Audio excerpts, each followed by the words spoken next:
everyone. Welcome to the live tonight.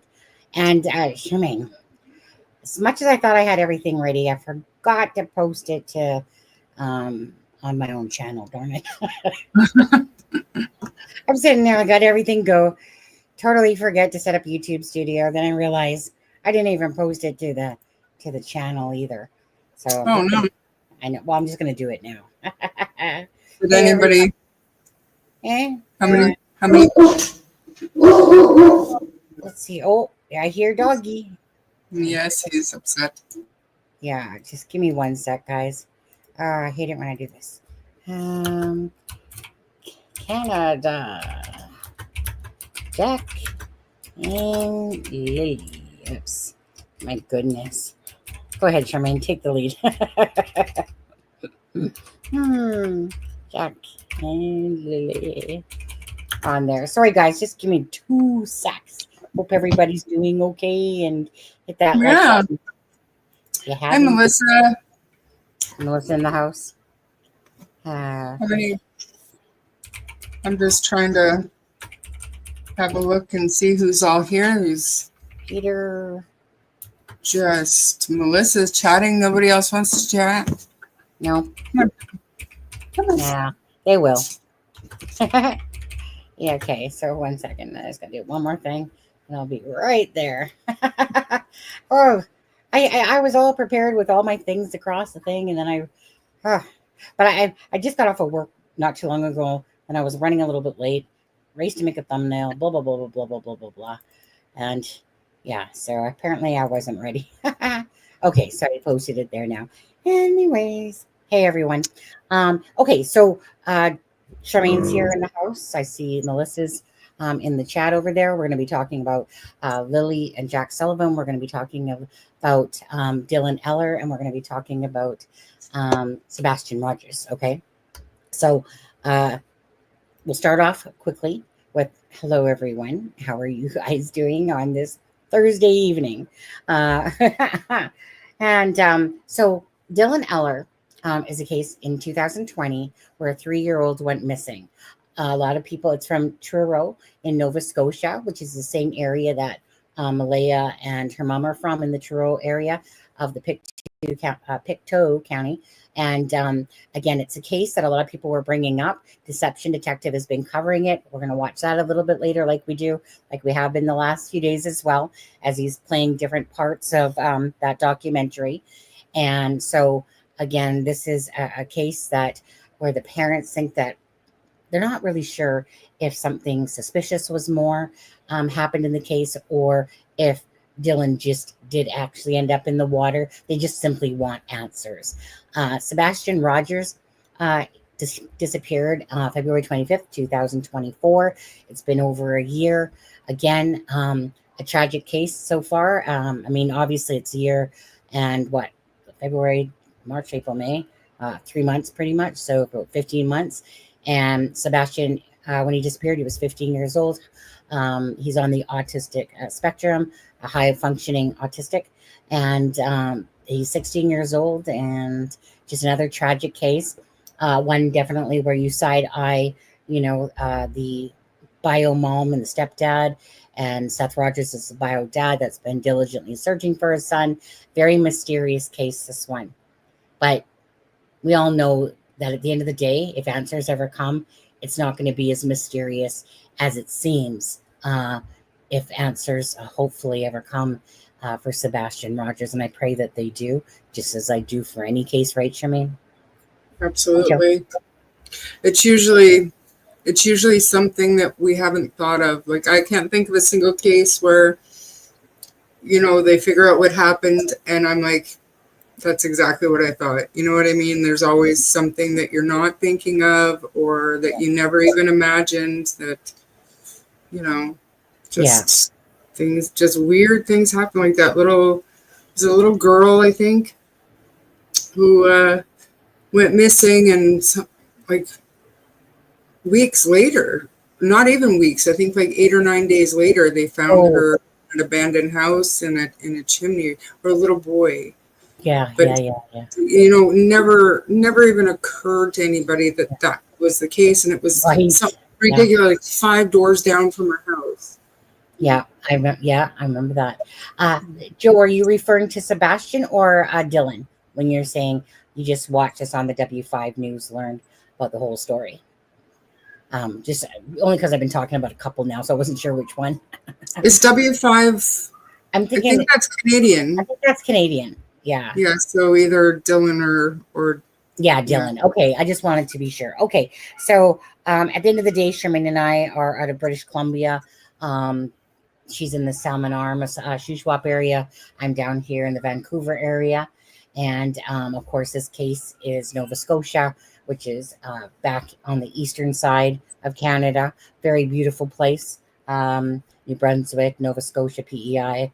Uh, that's the type of settlement that me and my sister were just talking about. It's like, when you feel like you just are in a really quaint little villagey type of places, how they have some of them like right on the water, or, you know, uh, some of them have like the fishing. Some of them are like the fishing communities, and like there's a blue home, red home, yellow home type of thing. But anyways, yeah. very beautiful. Okay, so we're gonna start off. We'll talk about Sebastian and Dylan in just a little bit when it comes to a couple things that I would like to talk about. But obviously, I think most people are aware by now that there's this little bit of a video where the police have gone and got some video from the camera. We're going to watch it. It's only a couple minutes long. Even though I know that other channels have already, up and did it. I still hate it when, I really do hate it though. I was seeing this one, like when they're putting like shocking news, Yeah. abusing those type of titles when you know that there's no real update. But I mean, this is it's, you know what I mean? It's not shocking news. It's clickbait. It's yeah, clickbait. That's how it is. Yeah, on there. But whatever. Each to their own. But it just drives me crazy when I see, oh really? So shocking news. I wouldn't call this shocking news for sure, but whatever. But okay, so let's start with that one. I got a few things lined up here, and I think this is the one here we'll watch, guys. Nope, hit the wrong button. Share screen. Okay, so we'll quickly watch this one about the neighbor. And this is like in Glengarry Station, so it's not like it's a neighbor that's like, they're 500 yards down or anything like that, right? But obviously, we all know that behind the scenes, they're gathering the information. But I mean, I believe in this lady's interview, it does say like, sorry, we took so long to come get some footage, But anyway, so let's play this out. And cameras might contain clues about the disappearance of Lily and Jack Sullivan. RCMP asked her for days of footage as the investigation into the missing children approaches the 3-week mark. It's scary, especially not knowing what happens. We definitely keep our kids a little closer to home now. The 4- and 6-year-olds were reported missing from this home on May 2nd, launching a massive search of the woods surrounding the home. No trace has been found, and RCMP haven't ruled out the case is suspicious. This is some of the footage Scott gave police. She says RCMP major crimes officers came to her home this week, asking for everything on her 7 cameras, starting April 27th, 5 days before the kids were reported missing. 2 of Scott's neighbors were also asked to provide footage to RCMP. She says the officers also asked about her family's vehicles to rule out local traffic in the footage.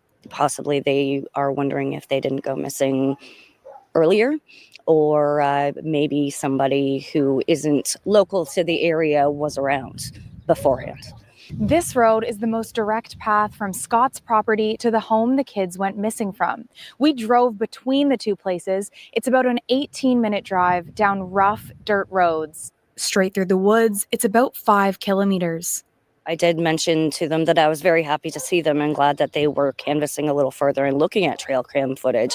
And they did respond saying that they probably should have been around earlier. RCMP would not answer CBC's questions, including why they are seeking trail camera footage from before the disappearance and why they are identifying local vehicles. Nicola Sagan, CBC News, Glengarry Station, Nova Scotia. Okay, so let's go quickly to what Kent had said there. Kent is from the area, so thank you for your input again, Kent. But these cameras were found in the secondary search Saturday and Sunday. So that's the one reason why I can see that they're just getting to finding the owners. She had 7 cameras over 18 hectares of wooded area. So, right. So, Charmaine, I mean, obviously, it's not rocket science why they're asking for camera 5 days before, right? You know, because they're all, you know, it's no different than Sebastian Rogers. Go ahead. Very much self-explanatory that they're, and I mean, you don't want to speculate and dig too deep into it, but it kind of makes me think that maybe, like we've been talking about, maybe they haven't been able to find proof of life before, right, or after the Tuesday when they were dropped off by the bus driver. You know, hi, Goodis. Yeah. Long time. I mean, at the end of the day, like, obviously, you know, it's a good thing that they're gathering it, you know, just remind me. And I get, like, I understand, like, maybe they didn't know the cameras were there, obviously, and they found them or they saw them during this search last weekend. So, I mean, that's the only excuse that I would, but, I mean, it's over the past couple of years, my faith in law enforcement has plummeted. So maybe they just didn't do it. Maybe they didn't think of it. Maybe that's not part of their training. Like, I don't know anymore. Well, I mean, I'm looking at it like it was over 5 kilometers away. Okay, the radius search was 5 to 6 kilometers there. You know that they were searching. So, like Kent said, you know, it was on the secondary search. So, just I don't know. I'm trying to give them a pass on this one because it's not like it's right in the vicinity that we're talking about 5K out there that, you know, they come across that in the secondary search, you know, but no one, you know, I mean, it's just one of those things to me. I don't know. I'm trying to perhaps give them a pass. Like, I don't think that's too unrealistic, perhaps, but I don't know. That's just kind of how I see it. But Kent, I would really love to know what local business they were asking for footage from, because I heard that too. But we didn't. I don't think we found out what store it was. Like, was it a grocery store, gas station? Was it a whatever that Peter Pumpkin store? Was it that, like that? right. I'm genuinely curious what store it is, or what kind of store it is. Yeah, 1 second here, because you had sent me that this one here. 1 second, download on there, and let's just stop screen. I'll do it this way, I suppose. Just deciding how I wanted to bring that back up for 1 sec. Oops. Okay. Just so I can make it bigger for you guys, I'll do it this way. Share screen, window, blah. Okay, so we all know that there was this post. Thank you, Charmaine, for sending that the other day. RCMP stopped by my workplace to acquire any security footage of our front cam that points towards a store. It says it points towards a store. Right.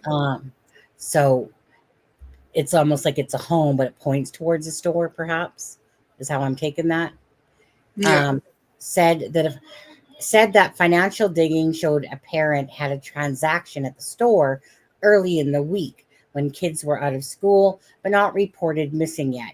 Hope that they might catch a glimpse of Lily or Jack in the vehicle to prove or disprove.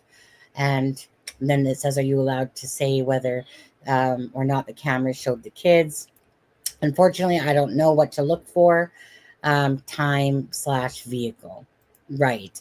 You know. So, I was just going to mention Clutch Them Pearls, that he's doing like a live investigation. He's just kind of going through his process. And I know that there have been lives where we've gone on Google Earth and we've looked around. So like, I don't know if you can still, or if you have the time to go on and see what kind of stores are around there, because it's a very rural area. Like, Right. from what I can tell, there's not a lot around there at all. So I would assume it would be a gas station or, something. And then the camera, what I'm wondering is if the camera is like a traffic camera, how you can go and have the street view. Well, I mean, Like it does maybe- say, now that I think about it, it does say stop by my workplace. So that's obviously right. I was thinking at first, I was missing the word workplace when I was my brain was going, because it said the front of our front cam that points towards the store. But I think the wording was supposed to be points towards the store, basically. Who knows? But anyways, so yeah, so basically Clutch Them Pearls, Justin, so you're saying that he's doing more. I haven't been able to watch anybody at all.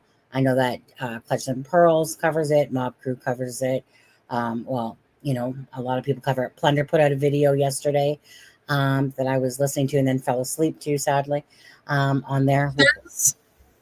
There's one more thing that I don't know why I didn't think of it before, but I'm a little skeptical of this now, because I don't know that the RCMP would say the financial digging showed that a parent had a transaction at the store earlier in the week. Like, you know what I mean? They sure wouldn't. Terminology would never be said like that, for sure. Well, I don't know that a cop would divulge that information. Well, I mean, unless he's a manager and he had to explain why he needed the footage. Right. I mean, I think at the end of the day, that's kind of one of those ones that, she worded it a certain way, but obviously if the police come in there and they're wanting transaction history, it's just to give me what they're wanting that for, it obviously has to do with the case or whatever, and they're asking for the transaction history. Because obviously, because that at the end of the day, you would think that they would be looking into everything on their phones. I would Charmaine, banking history, bank purchases, all those things on their debit cards, credit type of thing like that. I'm sure, I don't know how that works if they have to have warrants for that to get that, or if they just asked for it and they gave it over or something. I don't know. I don't know how that part of it works. Kent said, what? No, I didn't send you that one, Sonny. It was just a local report. They took the receipt back, checking to see which parent was in the store on Wednesday, whether the kids was with them. Right. I think they're going to check I think so. Right.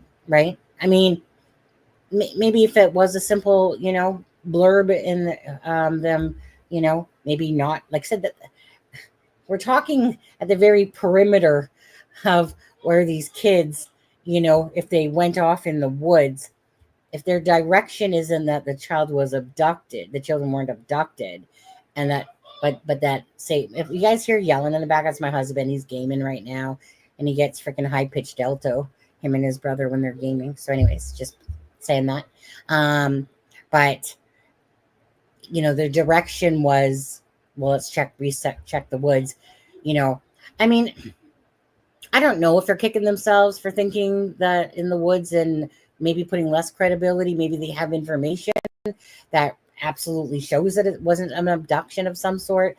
I don't know. We don't know, to be honest with you. I think every time Thunder comes out with a new video, I kind of, she picks up on extra stuff that she missed or whatever. And I mean, I think we all do. But anyways, her last one, what was it that they were out searching for that kayaker. And then when they got news of this, at first it was 10 a.m. It was about the 8 a.m. 10:44 or something like that. And then another officer said, well, no, it's 8 a.m. The last they were seen was 8 a.m. And that was kind of the point where they said 8 a.m. It's been like 3-4 hours. We need to get a statement. Like, we need to get on this. Right. And that's kind of when they didn't drop looking for the kayaker, but they kind of split resources and focused a little bit more on Lily and Jack. Charmaine, do you have that screenshot handy by chance? of the one where Belinda Gray, the grandmother, had basically said, because I remember when I was reading it, it said that they were last seen, and then I said it sounded like this, and you thought it sounded like this other way, but it said seen at 8:30, right? And I felt like it more applied to the morning than the nighttime. But I kind of keep having that in my head about that time frame, about what she was told. And do you by chance know what screenshot I'm talking about? Remember Belinda Gray, the grandmother or the mother of Cody Lee Sullivan, which is a biological father of Jack and Lily? I remember. I think I'm. Yeah, we're going to be playing that case. So you're talking about Donna Serafina. I know exactly who you're talking about. I know her from the Suzanne Morphew case. And we're going to get into that. Closest gas stations do not have a full store. It's confectionery. Only have to go into the Irving Big Stop in Westville to get a bigger gas station. Okay. All right. Okay. You know what? Well, you're by chance, if you can find that. If not, then I will. Okay. We'll play Donna Serafina here. There's a couple that I wanted to play, actually. Okay. So Donna Serafina, again, her and Sweetie Pie Low know them from the Suzanne Morphew case. So big shout out to both Sweetie Pie Low and Donna Serafina. Donna Serafina, if people know who Donna Serafina is, when I came across Donna Serafina, actually it was before the Suzanne Morphew case. I just happened to be looking about in true crime, and then this Lori Vallow case came about. Now, I listened to Donna, I remember, at least for a good solid couple hours. And then it started getting really kind of gory to listen to. And it sounded almost like far-fetched in a sense. Like I was like, oh, geez, like this is just getting a little bit wild, cut up, in a fire pit, kids' face wrapped around with a bag and tape and, buried here type of thing and stuff like that. Okay. When that months later, it came out that what Donna Serafina had talked about in that case was freaking accurate. Absolutely accurate. Me and Sweetie Pie Low were both floored. Even though at the time, like, we wouldn't have known that, but just meaning I remembered what that lady said, meaning Donna Serafina, and my mouth dropped when September or whatever it came around that they found these children and Kylie and JJ. And I was like, my head went right back to that video I watched of hers. And I was like, no freaking way. Like, she freaking nailed it. Like, it was crazy what I was hearing. So here I thought, don't know nothing about Donna Serafina, thinking that, she's, saying all this stuff like any other psychic in a sense.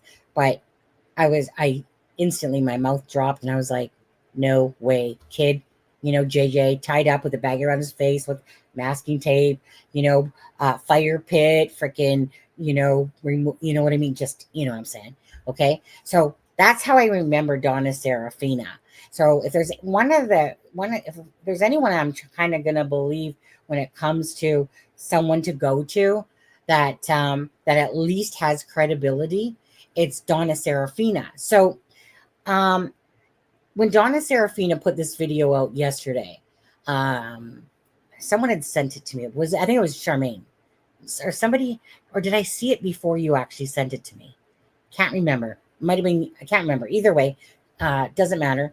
But I know Kent sent it to me. I think you sent it to me, but I think I'd already seen it or whichever. But anyways, so Donna is like, Peter, pumpkin eater. And she's just like repeating herself on this, right? Now, as she's doing that, in my head, I'm thinking, well, I was just, looking at Leia's pictures again. And of course, I distinctly remember that Jack's birthday is October 29th, and he had a birthday cake. And 1 second here. Image. Let me see if I can just grab that. Okay, so I sent Sweetie Pie Lo this, and I tagged Donna and Sweetie Pie Lo in this, and I'm like, oh, Peter, pumpkin eater, like, there you go. It's birthday, Jack. Maybe that's like some sort of whatever. Well, come to find out, there's this store called Peter Pumpkin's whatever store. And it's open, though, from like September to October 31st. But crazy. So we're going to listen to Donna Serafina on this one. I know she repeats herself about the Peter pumpkin thing. Yeah. Remove. Add to stage. There we go. So I can't find that screenshot. I can't. It's okay. I know I have it. So maybe as I'm playing this, I will look for that. I'm going to go check my dinner again.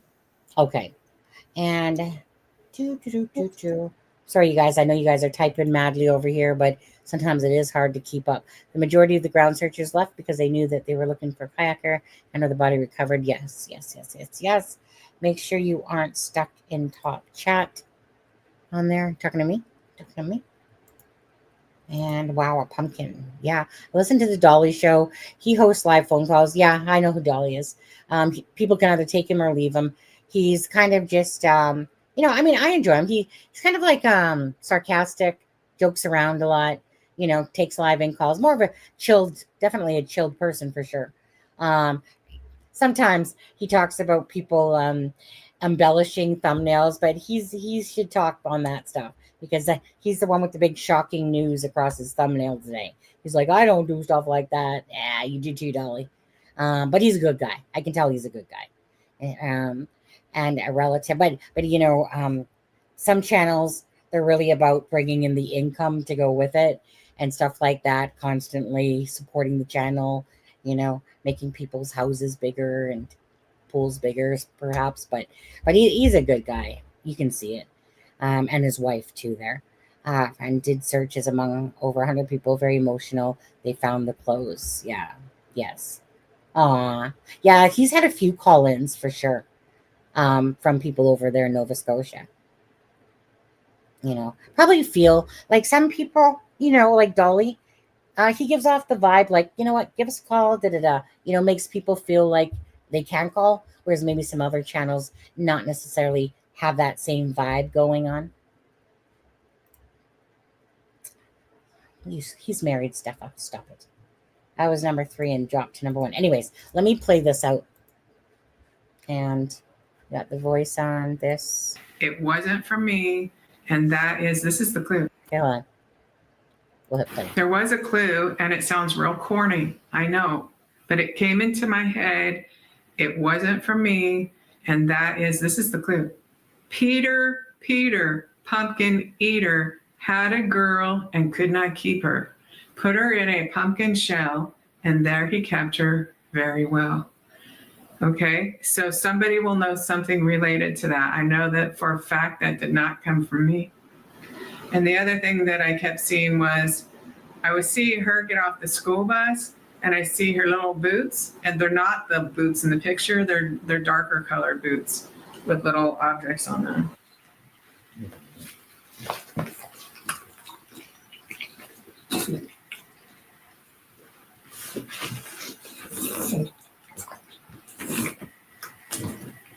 That's what I thought you said, Steph. All right, little kids. Where are you? You look at their picture.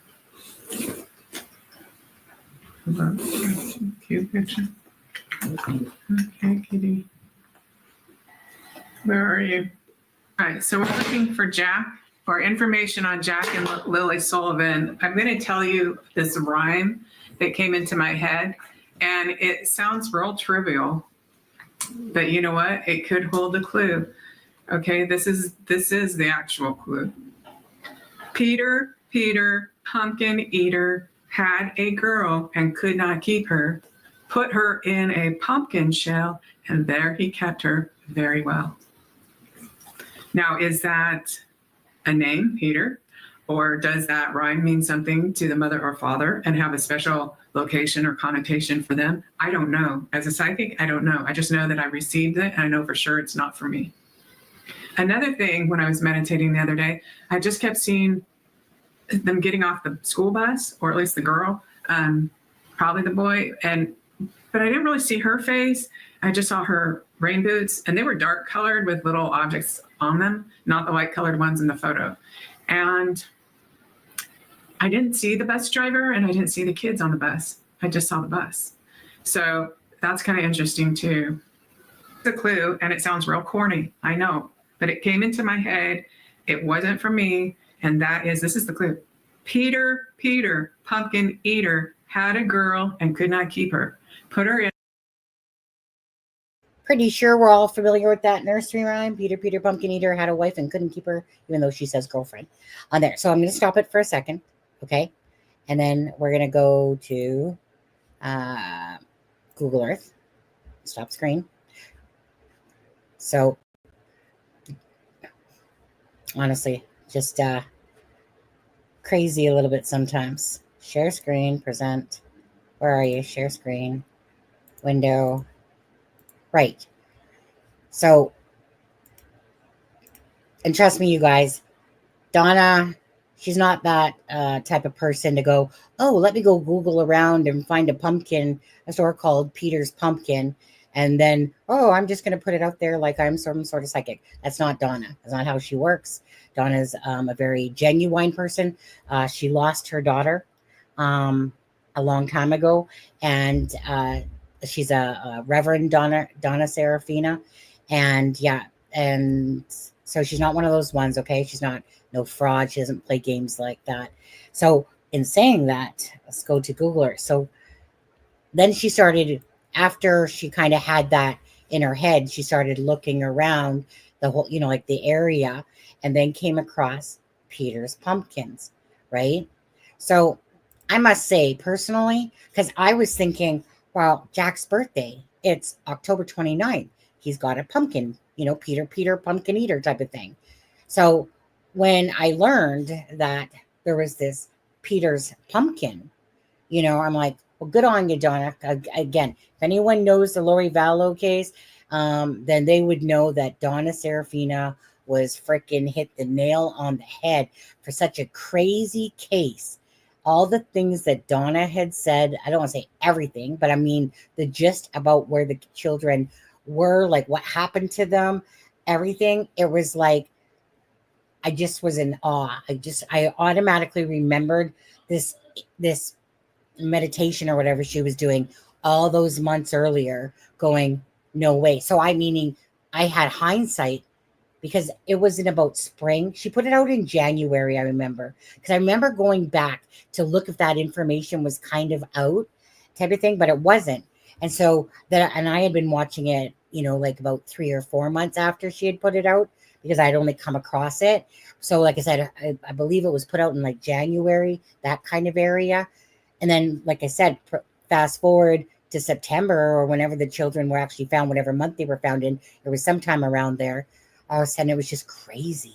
Like, it takes a lot for me to be in awe of something. And that was just an awe moment. Right, Hudis? You know it.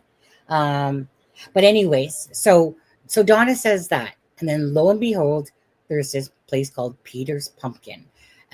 So I'll go back to Donna. Where's your thing here, Donna? Oh, I gotta share screen again. And I'll just play it out.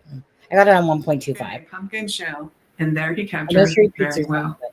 Okay, so somebody will know something related to that. I know that for a fact that did not come from me. And the other thing that I kept seeing was, I would see her get off the school bus, and I see her little boots, and they're not the boots in the picture. They're darker colored boots with little objects on them. So I'm just gonna see if I get anything else. After you go up a hill and it levels out a little bit, and then sunshine hits the road in one spot. Sunshine. That could be the name of something too. So just keep that in mind. The visions that I see could be name of something as well as literal. I saw the shape of something round, like a button kind of, but it would have been sewed all the way around. So I don't know what it is. If it's it could be a fair ride, or it could be road equipment. I don't know what it is. if we could get some answers about Jack and Lily. Once again, I'm getting that light from like sunlight, and I'm feeling like a road where the sunlight shines on it, and always be aware that it could be a name, right? Sunlight, sunshine, something like that. Or it could be a literal where the road comes up a little of a hill and then it flattens out right where it begins to flatten out, and the sun hits it in a real pretty way. It could be that. It could be the name of a fire road that has a metal bar for a gate. It could be any of these things, or underneath where the wires are. So I don't really know, but I just know that I've seen that several times. And then I've also seen what I perceive to be the little girl getting off the school bus, but I don't really see the driver, and I don't really see the kids. I just know they're there. And the little rain boots that she has are actually dark in color, and I've seen the photo with the light ones, but these ones are dark in color and they have little objects all over them. And so I'm seeing that. So, and when I see that scene, it is either the bus being important or these rain boots being important, because I don't really see her totally. And the boy is kind of an afterthought, like, is he there or isn't he there? I don't know. And then I received 100% not from me, a nursery rhyme. And I know someone could say, oh, how ridiculous, how stupid. But this could be somebody's name, or it could be a location. It could be, it means something to one of the parents as to something. It means something. So I'll just tell you, it's Peter, pumpkin eater, had a girl and could not keep her. Put her in a pumpkin shell, and there he kept her very well. Okay, so is Peter the name that matters, or is it the pumpkin, or is it a clue to something? I don't know, but it is some sort of clue. Okay, so I'm just going to close my eyes for a little bit, and I'm just going to wait and see if I get anything. I did kind of feel like these wires, where some big wires go, wherever some big wires go, like the really big kind, with the big towers. I don't know that they have wires anymore, but I don't know. I just keep seeing that. Am I seeing a cell tower, or I'm seeing wires? Because it seems like wires, but it's those big metal towers, so you don't know for sure. I don't know. But that seems to be right where the sunshine, the spot of sunshine hits the road. Like, I have a feeling if I was there, I would go down there, but I don't even know where it is. So I wonder if there's a place where you look out over the valley, and that's just up ahead from the sunshine place, maybe? I'm not sure. It's just kind of molding. It's just kind of coming together a little bit. Okay, so I'm going back where these towers are with the wires. I feel like seeing Sunshine Road Fire Trail. I do. It's all that shape again. It's like a circle if you drew little things coming off it. Like, what the heck? What is that? I don't know. Is it someone drew a sun, or it does represent something, because that's like the second or third time I've seen it.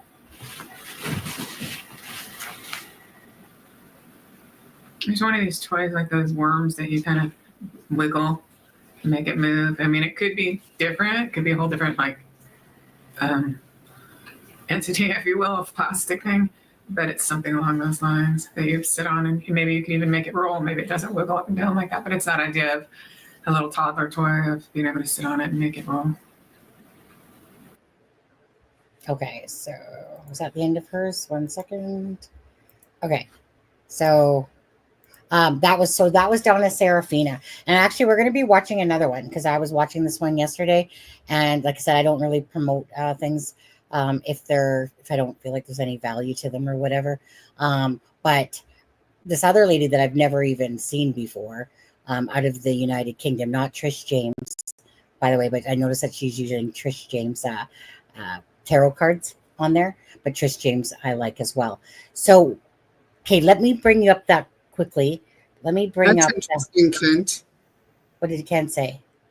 Yes. Transmission lines that run through not far from their house.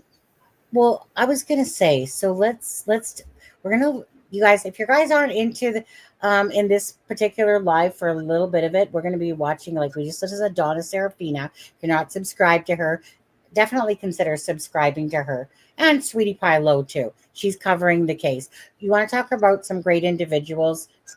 I'll always promote great channels and great individuals that I feel are authentic, genuine, and real. Just down to earth people. Not, there's nothing what I would call sinister or fishy about them at all. And what I was going to show you something quickly. So it looks like the sun. Donna was talking about this round thing, and she was talking about the sun, but she kept talking about kind of this object, and basically that's what she drew, which really kind of reminds you of the sun. Again, whether this comes to fruition or not, we won't know yet, right? But the whole freaking Peter pumpkin patch thing going on there, that's crazy. I'm sorry, but that's just crazy. She's out of the United States. This is Canada. And she's literally sitting there saying, Peter, Peter, pumpkin eater. And there's a place called Peter's Pumpkin within 21 minutes of that area. And I'll show you that. I will show you that afterwards, okay, when we look at the map. No, not a psychic medium or card reader. Just a deep sense, of what happened. Hi, Sandra. Yes, we have those exact towers. Okay, so I do want us to listen to this other lady. Okay, it's the first time I came across her, but well, I'll just let you watch, to be honest. And again, Donna Serafina, if you're not subscribed, consider subscribing over there. Appreciate Donna and all that she does. Same with Sweetie Pie Low. And this lady's one is called Tarot Noir, which obviously we know is Black French for that word. Okay. So I was listening to her last night. Like I said, I really liked her. And I know this is 18 minutes, pretty much long altogether. I'll maybe perhaps play it a little faster speed. But I just was listening to everything she was saying. And it's not like she's off base of what a lot of people are kind of thinking. I'll just put it that way. So I just kind of look for what seems more plausible than these far-fetched, sometimes ones that are out there on the different planet than us. So, Charmaine, do you need to check your dinner?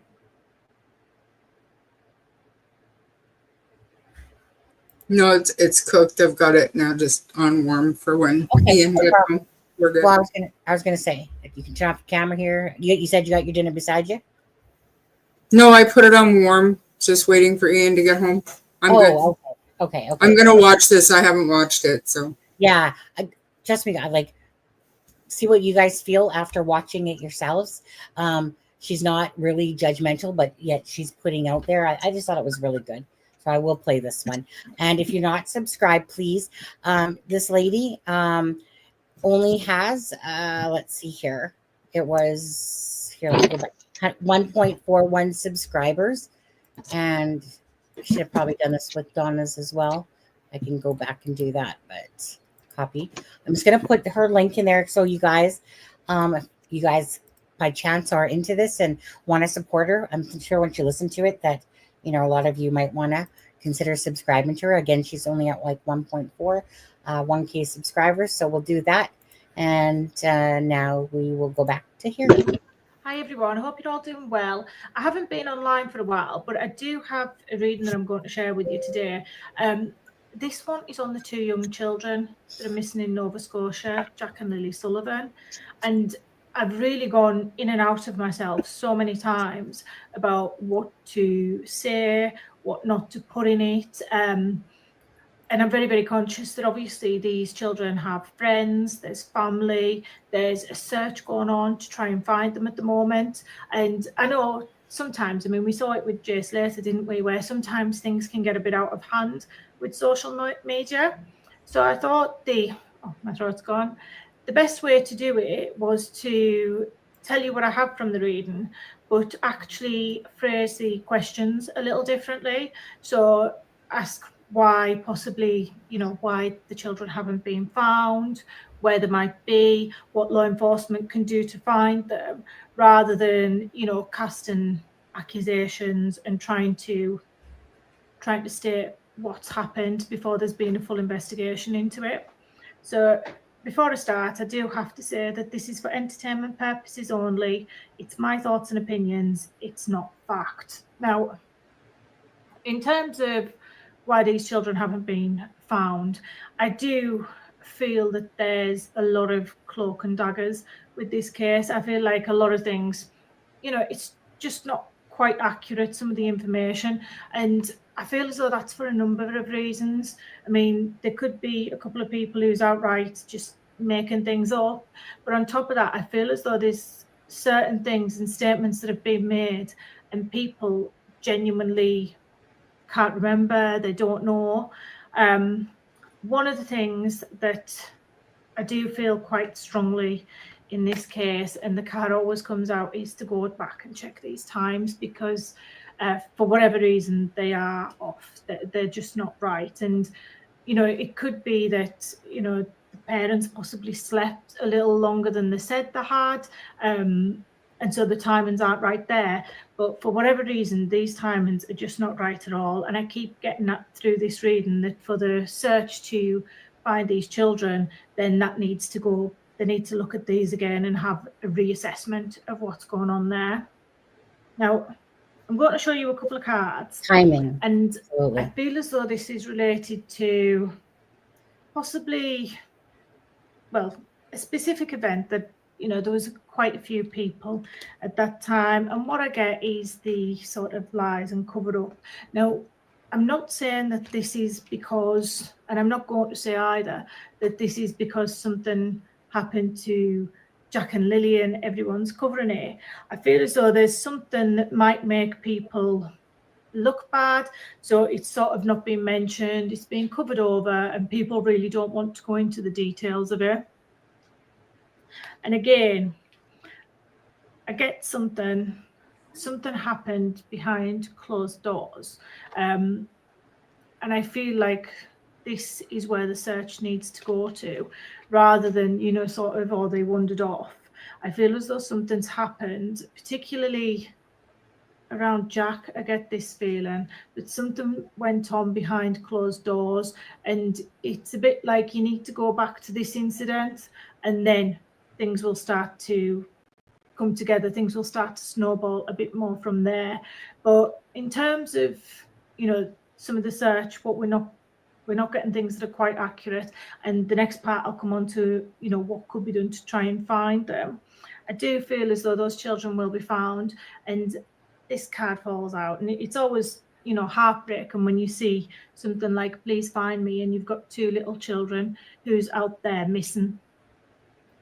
When clarifying with the cards, what could help with the search, what could help with the investigation to finding the children, the first thing that comes out is this missing searching card, and that's indicating that the searches should continue because these children will be found. They are out there somewhere.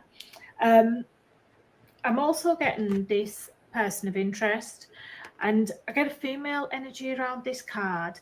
I also get this sense that she's possibly spoken to the services before. She might have made a statement, and she may have even been out on the searches too herself.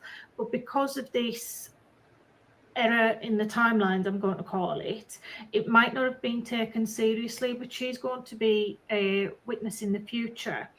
I also have around this card, because I feel as though there's more than one person of interest, this card. Now it says fraud at the bottom, but that's not what I'm drawn to. I'm drawn to someone sort of, when I'm thinking of the case and I'm thinking of this one, I'm drawn to the person on the phone, and I feel as though this is one of the people they've contacted the rescue services, they've done a tip, and they've pointed to a specific part of the wooded area, and I feel as though this is a person of interest here as well, because what I also have is this card, no too much want to talk, and I feel like this applies to a number of people. The main one that I have coming out is this gentleman here, and it's like he wants to say more. I think there's a few of them. I get some younger people as well as one or two older gentlemen, and I always get this sense that something was actually seen that day. Now, I don't know if this has already been reported and it's been discarded, because obviously, again, I feel like this timeline error it's really hindering the case. But again, I do have these people around that actually want to talk, that want to make statements, they do have something to say, and there were things seen around the time the children went missing. What I'm also being shown in the cards is this, a home search. So there's a house, someone's home needs to be searched, and what I have around this house is this creeping card. So something was seen. Whether or not the children were being watched is something that keeps coming up. It's I feel as though this is connected to the parents, and they're blaming each other in a way as to who was watching them, who should have been watching them. And there's also a couple of other people there. That could be the stepfather's family. But I feel as though there's this element of blame between the adults as to who was watching them and who should have been watching them. And that's possibly why this card comes out, this risk card.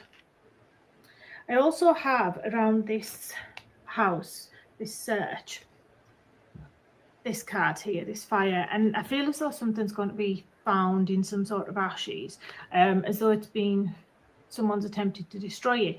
And I keep getting travel cards around that. So it could be a little, you know, like a little backpack, something that one of the children would have taken with them on holiday.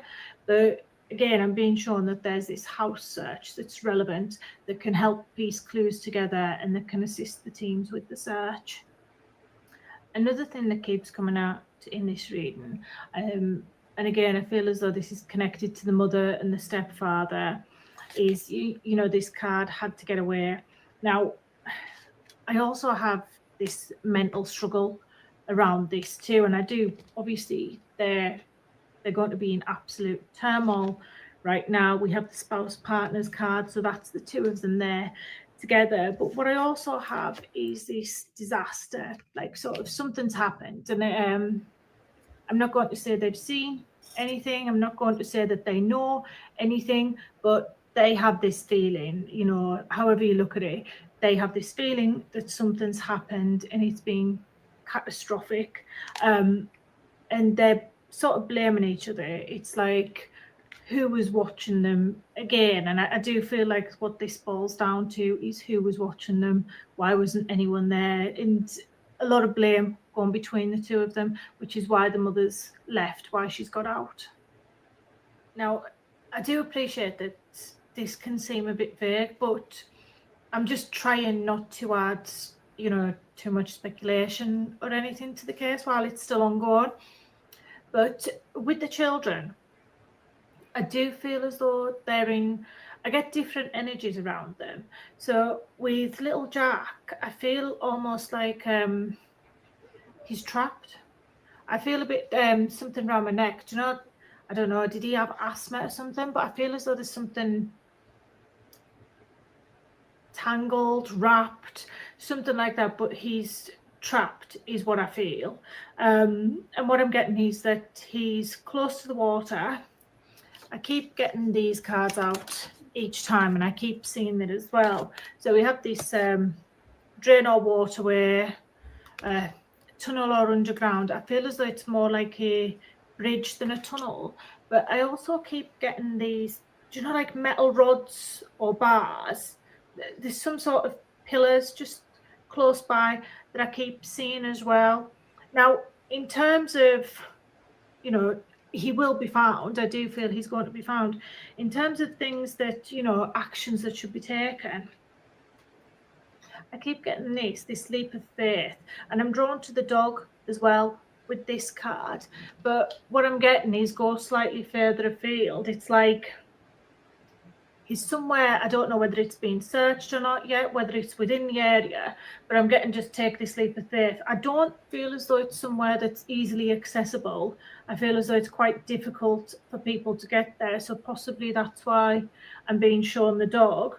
But I'm also being shown this card here, and I keep being drawn to the bridge. Now, with him being found, I keep getting the feeling that it's younger people, but they could have a female with them. She could be some sort of team leader, but I feel as though it's someone who's slightly younger generation that finds little Jack. And again, in terms of what can be done to assist the search, to find him, I keep getting that, you know, go back to the start.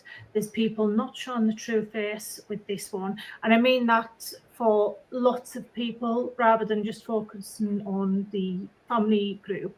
I feel as though there's a lot of people that aren't actually, for whatever reason, mistakenly some not. They're just not actually shown or telling the full story with this. And again, I keep getting that he's been tied somehow, tangled. And what I keep getting with Jack too is this social media. Now, I don't know whether someone's been sending messages. Possibly someone on social media has actually seen something, or they've told someone something. So as I said with Jack, I do feel as though he's going to be found. And all of the cards that I get with him, you know, this tunnel or underground, the waterway, the drain, another tunnel. I do feel like he's trapped somewhere, and it's almost like it's inside, but it's not. It's completely hidden from view, which is why I feel as though the cards are telling me possibly take a dog or something. I feel as though it's really inaccessible to people.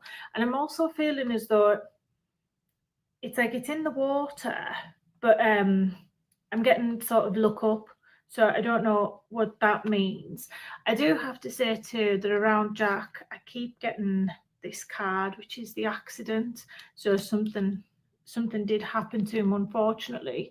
But again, it could be this tunnel, which is why I keep feeling it happened inside. And I also get these two cards, the cover up, the clean up around Jack. And again, I'm not going to go into who I believe that was or anything else just yet. I'm just going to focus on the investigation.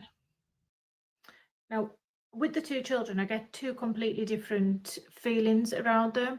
With Jack, I feel as though he's trapped. It's quite traumatic. With Lily, it's almost a little bit tranquil, quite serene.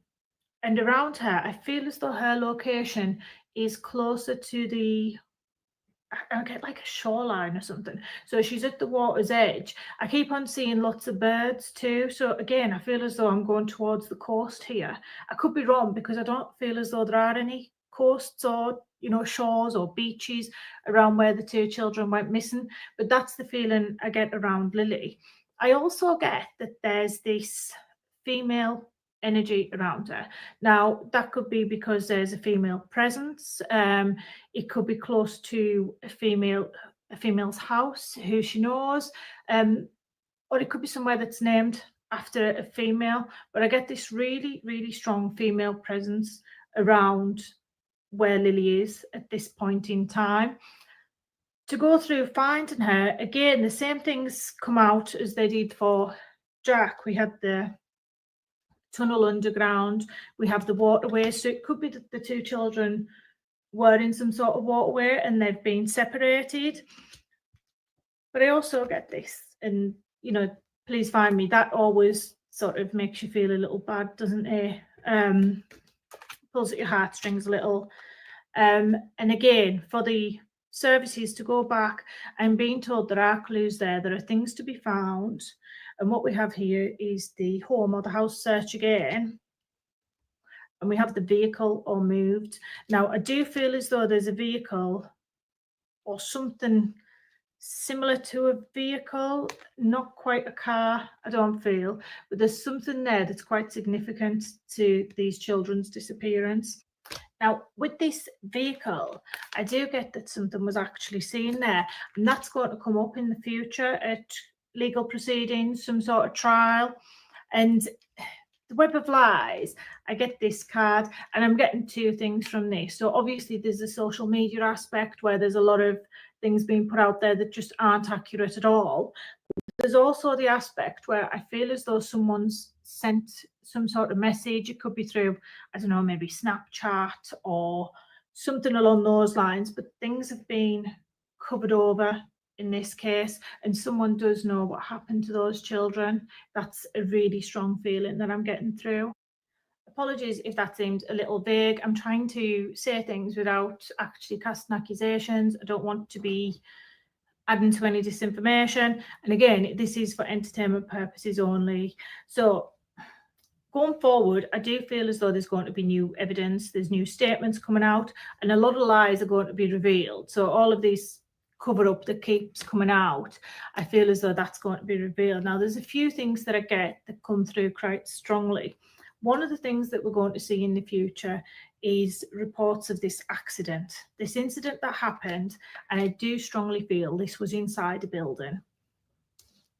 So possibly someone's home, but this happened inside a building. What I also get coming out that's going to be revealed, new evidence, is this. So substances. I feel as though there's an element of substance misuse around the children, possibly. Could have been some sort of incident with that, some sort of accident that's happened. But I also get that there will be people found guilty. So there will be charges brought. And what I have here is that there's more than one person.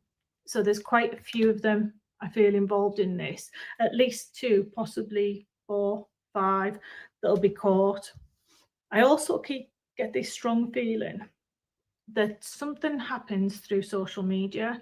Now, I keep seeing a younger male, a younger person, but there's something on social media, and I don't know whether they manage to spot something, whether they point something out, but something from social media comes through, and that helps, and it leads to this breakthrough with the Canadian police. I also get that there's, and I'm not going to say it is family, but I also get a connection to the family for the people who are actually found guilty. And this could be because they're in such a small area, such a small neighbourhood, or it could be family members themselves. That reading was really, really difficult to do. And I've never really done one before where I've held back a little bit. But for some reason with this one, I feel as though I need to hold certain bits back, and purely for the sake of the family, for the friends, for the people who are out there searching, because this must...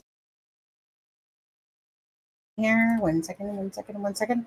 Okay, so I've been seeing your guys' comments and chat, and you have the free will to think whatever you want. That's the beauty of our own opinions and thoughts. Now, Charmaine, you ditched me. Anyways, so I don't know who Chaos is. I look for the genuineness of a reader. God, if you hear someone yelling, it's my husband in the back gaming. Freaking door closed and everything. His computer's on the other side of the freaking dining room there, and still can hear him. Anyways, see, the thing that look, so I agree that I don't like it when people just hold up cards, and I like it when you're watching him shuffle. But in saying that, I always keep that stuff in mind, but I'm looking for the genuineness of the reading, and does her reading make sense? And the thing is, he got his feet. Yes, he's been purchasing computer pieces left, right, and crazy, thousands of bucks later. But yeah, so whether you deem her as a shit reader or a good reader or not, I personally found her, regardless of her kind of not showing the cards, which I do like, I'm looking for the information. And is her information far-fetched from what everyone's thinking? It isn't. That's the thing, is that it's better. Like, some of these psychics are way off into freaking left field there. But is her information along the lines of what a lot of us are thinking happened? That the children, that the parents have involvement in this, that the children were perhaps got into some drugs, that it happened sooner, like she says, the timing of it all. So that's what I don't get when people are kind of like, she's shit, she's this, she's that. Well, I mean, most of the theory out there is that the parents had involvement, that was probably drugs, or something that the kids got into, and they were that it was an accident, and that basically it was a cover-up, and that there's more people, like she said, 2, 4. Well, we know that Malaya, Daniel, his brother Justin, and the mother Janie are on that property. Why have we never heard anything at all about that the mother or brother heard the kids, anything to do with the kids? We don't know what day they actually disappeared on. The police are looking for video footage 5 days prior to when they actually disappeared. So is she really out of line to what most people are thinking anyway? I don't think so at all. I don't think she... What do you think, Charmaine? No, I mean, I don't know what to think because I'm not familiar with her. But By me neither. if she wasn't, watching all the coverage and kind of picking out the most common scenarios, then, maybe and interesting to me because I do have a strong belief in Donna. I think that she's pretty good, and she was mentioning the towers too. So Now, I mean, the one thing that I do find in common with all these readers, and I know this happens a lot, and Trish James's reading was right along hers as well. I know she's using Trish James' deck or whatever as well. So, like I said, it's not like I'm not skeptical. I'm very skeptical, but I also know that unless you've had a good read by somebody, which I have, and not only have I had a good read, I've also had an experience where, not going to get into it really, but one of those things where I was shown that there's life after death in a sense. Whether you believe me or not, don't actually care, to be honest, because I know of my experience. So I am a very spiritual person, but I am not off the ground whack job. And some of these tarot readers are freaking ass whack jobs. There's a lot of them out there. Don't get me wrong. Donna, the first person we showed, Donna Serafina, you just have to go back to her thing in the Valo case, and your jaws will drop as well. So when Donna all of a sudden says that I keep getting the nursery rhyme, Peter, Peter, Pumpkin Eater, and then sorry, 1 second there. Where is it? Oh, I got to go present share screen. My bad.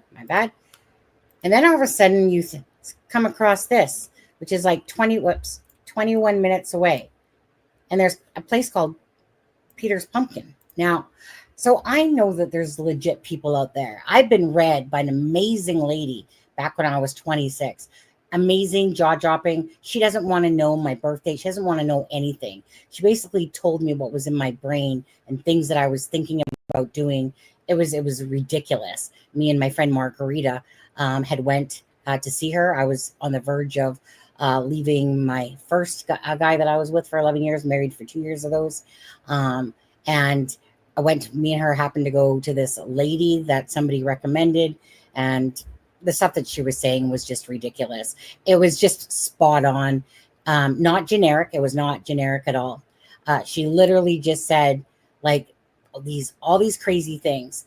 I remember her saying to me, one of the things I remember her saying was, on your wedding day, you literally said as you were getting married that you shouldn't be doing this.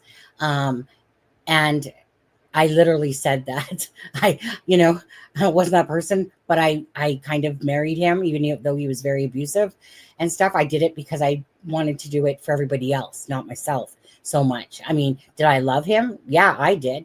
But obviously love isn't getting abused by somebody and kicked and thrown and, freaking remotes in the face and shit like that. Right.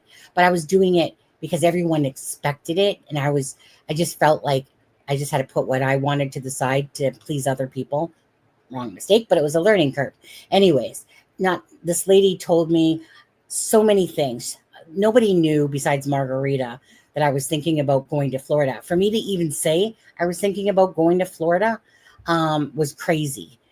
She literally pulls out a map, literally points to Florida, and tells me I'm going to go in two directions, either this way or this way. And it was just crazy. And then when she got to Margarita, she literally said her ex-husband's name without even having an inkling about Margarita. And it was the most amazing read that was non-generic that I ever had. And I'll never forget this lady. I swear to God, she's probably dead by now, but if I could ever have gone back to her, but she was in Calgary, I would have. Amazing. I don't get amazed. It takes a lot for me to be jaw-dropped or amazed. Donna Serafina jaw-dropped me in the Valo case. So when she says Peter, Peter, Pumpkin Eater, again, I take her a lot higher because of the fact that Donna has proven herself in minute. Does she know everything? Absolutely not. And for anyone to think that mediums can literally tell you lottery numbers and stupid shit like that, that's just ridiculous. But it's about the accuracy or hindsight to look back on and stuff like that. So all anyone has to do with Donna Serafina, go back to the Valo case, see what she said months before the children were even found, and know that she exactly pegged it about how those children were found, how they were buried, with a bag around the face, etc. Just a crazy. Now, as for this lady here, she was in the realm of this planet. She was literally saying what everyone has been pretty much assuming for the most part about the children. And she said it's not a vehicle. That right there, I started thinking about the ATV that the brother and perversion, and that the brother and Daniel were sitting on. And does it make sense that a ATV could have been used to rid the children or place them somewhere else? Peter Pumpkin Patch here is freaking 21 minutes away. So I didn't find her out of the scope of the generalness. Now, you take everything like that with a grain of salt, of course. But like I said, is she out of scope of what the thoughts are going around this case, right? Abduction. RCMP don't feel like it's an abduction. They feel like, we don't know. Like, I think Mama up there said something. Hi, Mama. Oh, shush, grab chocolate mousse. Share mine. She had said something up here earlier. Okay.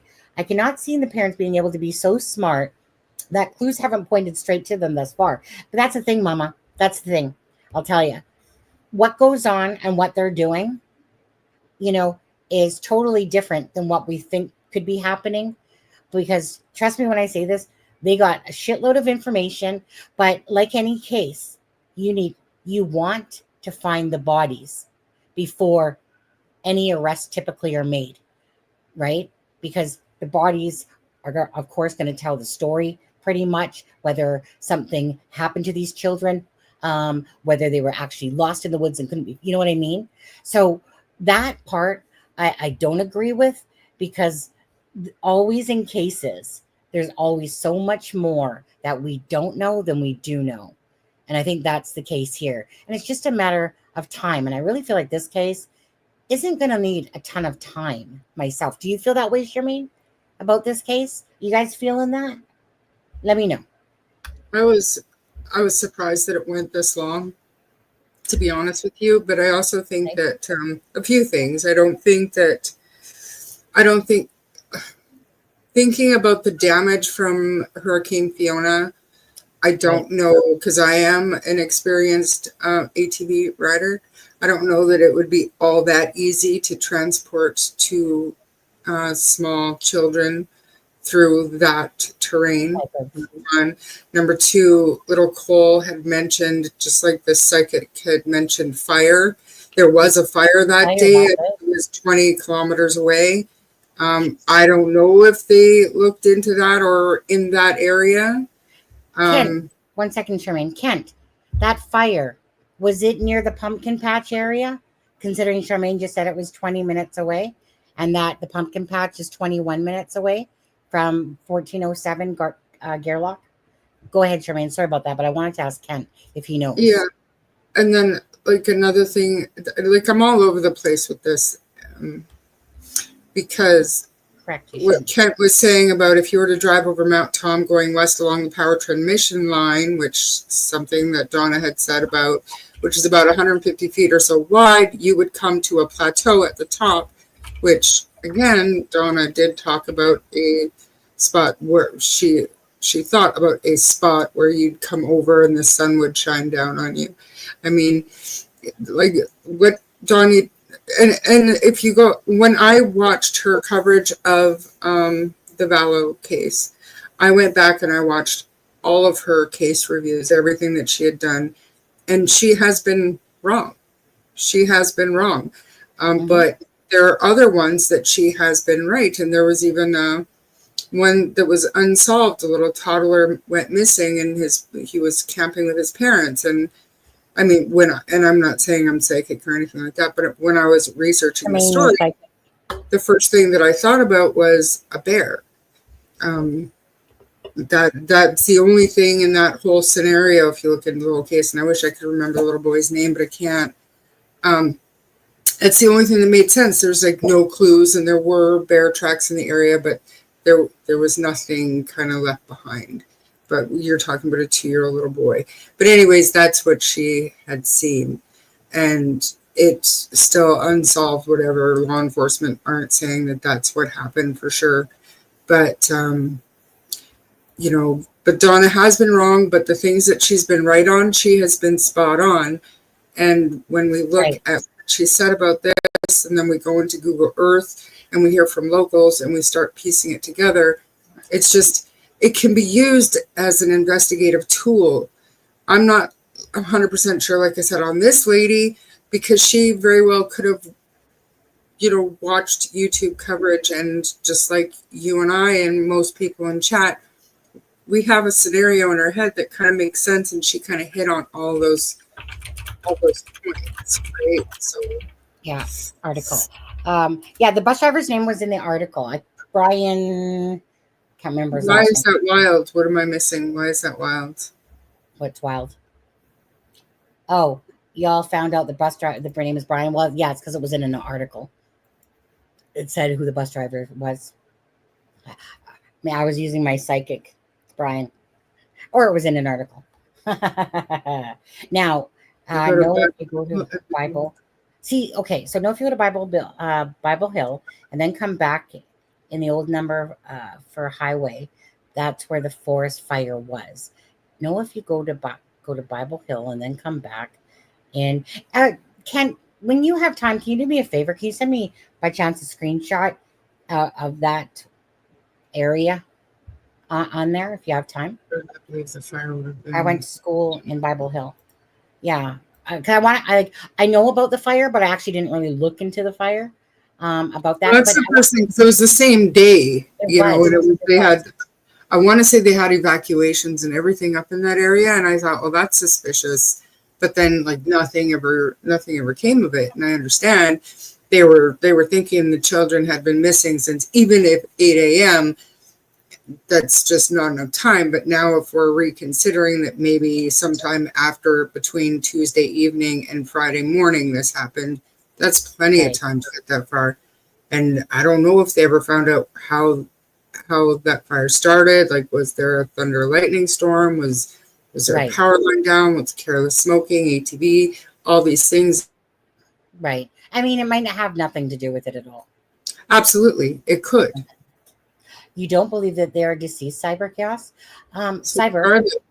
Now, Cyber, I remember because your husband, is Joe your husband? There's somebody that's your husband in here. I'm just failing the name at the second here. Now, I want to go to this, though. Belinda Gray. And this is what I was talking about. It wasn't 8:30 at night. So, kind of like Plunder. Now you got me thinking thunder fires. Kind of like what Plunder said, right? There's this thing about 8 o'clock. Now, I did mention it. And so now I believe I was wrong. And because it was kind of like I thought it was miscommunicated. Because that's what seemed logical, is that, around 8 o'clock maybe was the last time that, say, Lily came in the room, then they kind of fell asleep, and it was 10 o'clock before they called them whatever, but really, 20 minutes before that they got up and realized the kids weren't there. But after listening to the full version when Plunder went back, 8 o'clock was the time that the kids were last seen. And that goes in conjunction with Belinda Gray. Now, Belinda Gray is the biological grandmother of Jack and Lily. Cody Lee Sullivan is the biological father that lives in Prince George of Jack, and, doesn't have really, I don't think, much to do with the children. Maybe the mother, Belinda, sends pictures. Who knows? We don't really know that full story there. But at the end of the day, the kids were last seen Thursday night when they went to bed. They were heard playing in their room at around 8:30 Friday morning. So it's because there's not a comma thing there or whatever. No, it's two separate things. Went to bed Friday night or Thursday night. They were heard playing in their room at 8:30. That would be or Friday morning, right? That would be in conjunction around that 8 a.m. time that's being said. So mom and stepdad fell back to sleep and woke up to silence. They couldn't find the kids, and they called around 9:40. Search dogs couldn't find the scent. So that's why this now makes sense that it was 8:30, more like a.m., because that fits with the 8 o'clock. So then why did it take so long for them to end up calling 911? Because they fell asleep, Sonny. Pardon? Because they fell asleep. Is that what you said? No, they fell asleep. That's why they heard Right. the kids around 8:30 Friday morning, and they fell back asleep, and they didn't hear the silence, Right. till 9:30. Well, right. Looked That's around quick, and then right. And that's really basically if we believe that, but we don't know what the truth is at all. We can surmise and we can think that Malaya's interview was really pathetic and shitty and freaking red flags all the way through it, but what there's something about that day, I see, like, kind of like even this last card reader that we were watching, regardless, before even coming across her, which was my first time, but I actually enjoyed it. She wasn't over dramatic. She wasn't accusatory. She was just kind of laying out what most people have been talking about, regardless, whether you believe in them or not. It's up to you. At the end of the day, all of us just want to have answers for Jack and Lily. And a lot of people out there absolutely are believing that the parents have involvement in this because of the oddness of how they're talking, what they're saying. But it's weird because, right, we all know Malaya left. And that night that there was something that happened, and she became single all of a sudden. So there's something there. There's something with all that, to me, that ties right in to the kids. But so is this story accurate? Well, we all know that the RCMP is looking at everything, at all the Cellbrite information, everything. But it really boils down to finding those kids, right? They need to find those kids regardless. Most cases, there's some cases that there's so much evidence against the person that, kind of like with Harmony Montgomery, that unfortunately Harmony Montgomery, the dad, tries to act like he's freaking innocent, which we know he's not. The mother testified and got off mostly because she testified because she was the one with the most information that could provide that Harmony, was killed. But she didn't know where Harmony Montgomery, what the dad did with Harmony Montgomery. And so he was accused, of course, and found guilty of the murder. She gets off because she testifies against him. So she basically gets the deal. And but Harmony's body's not been found. So that's her stepmom too, by the way. Yeah. Was it a stepmom? Was she the stepmom? That was it, wasn't it? Yeah, actually. But yeah, so it's kind of like, but here, Canada, not exactly sure, Charmaine, on this one, but I mean, obviously you want to have the bodies. You want to find the bodies. I think that they're just literally trying to find the bodies. And I do too, but they might suspect the parents of wrongdoing, but you have to prove it. You have to be able to prove it. Right. So even without a body, if they had proof of wrongdoing, they could still bring charges. They could in Canada. But the fact is, I think, and everybody, I think, in chat agrees with me, that they're not smart enough to outsmart the police forever. And I think that the RCMP believe that they can get them to talk. If not together, they can get them to kind of not rat each other out or whatever, but I think that they can not coerce, you guys know what I mean. They'll talk eventually. And I think that the RCMP are notoriously famous for taking their time with these investigations. It's perfectly legal in Canada to do sting operations. They call it Big Brother operations. So, I mean, there are so many things that could be at play that we'll never know about until they're successful. And I mean, we could be completely wrong. They could have evidence or truly believe and have proof that the parents had no involvement and that something else is going on. However, they're still not saying that they believe it could have been an abduction. They're still saying, no, it wasn't. So, I mean, there are people on the news coming out and saying, spreading false information is bad, blah, blah, blah. And 100%, that's very true. And I think back to Delphi. if you don't like the speculation and the wild rumors, then give us something. Give us something to go on. Give us something, because this is just the way of the world now.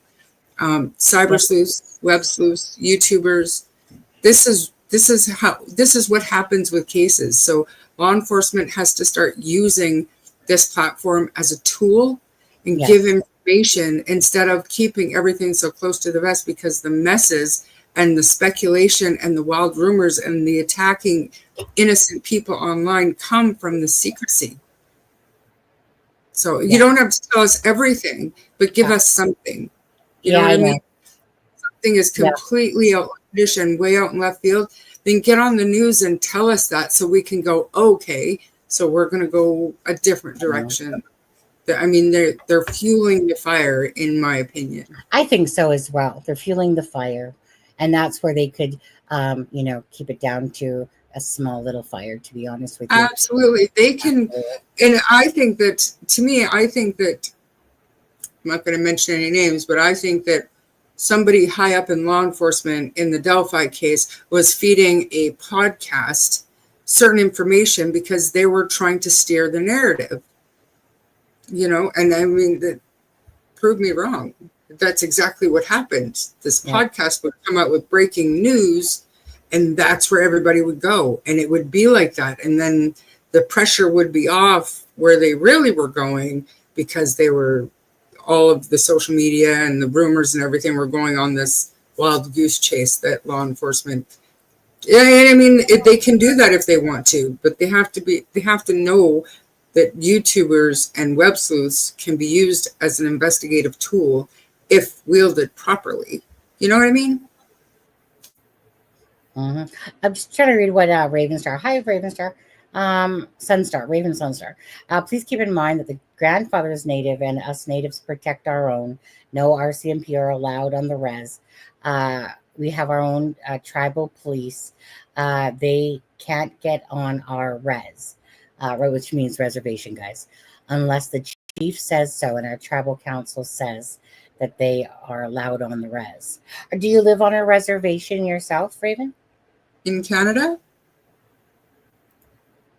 Yeah. The law says that RCMP has federal jurisdiction and they are allowed to go on reservations as long as they have the right to be there, like probable cause to be there. They are able to do that. I mean, obviously, I don't live on a reservation, but I can just go. We just Google, and it said that RCMP had federal jurisdiction over reservations, like that. And you played that news story as well. Yeah, the news story from the drugs and stuff like that. And I don't know that. And I mean, I don't know that a chief would hide somebody who was suspected of hurting their children. I mean, that would not be good for the image of the reservation. I mean, I can't see it. I don't believe that. I'm not calling you like a liar or anything like that, but I'm saying I don't think that that's what's going on in this case. Yeah. That would be very, very bad for the image of that reservation if that's what's going on. Right. Raymond, just to ask you, are you in Canada or the United States? I don't remember on this one.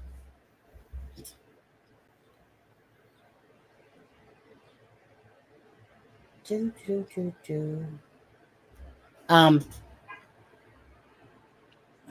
don't know.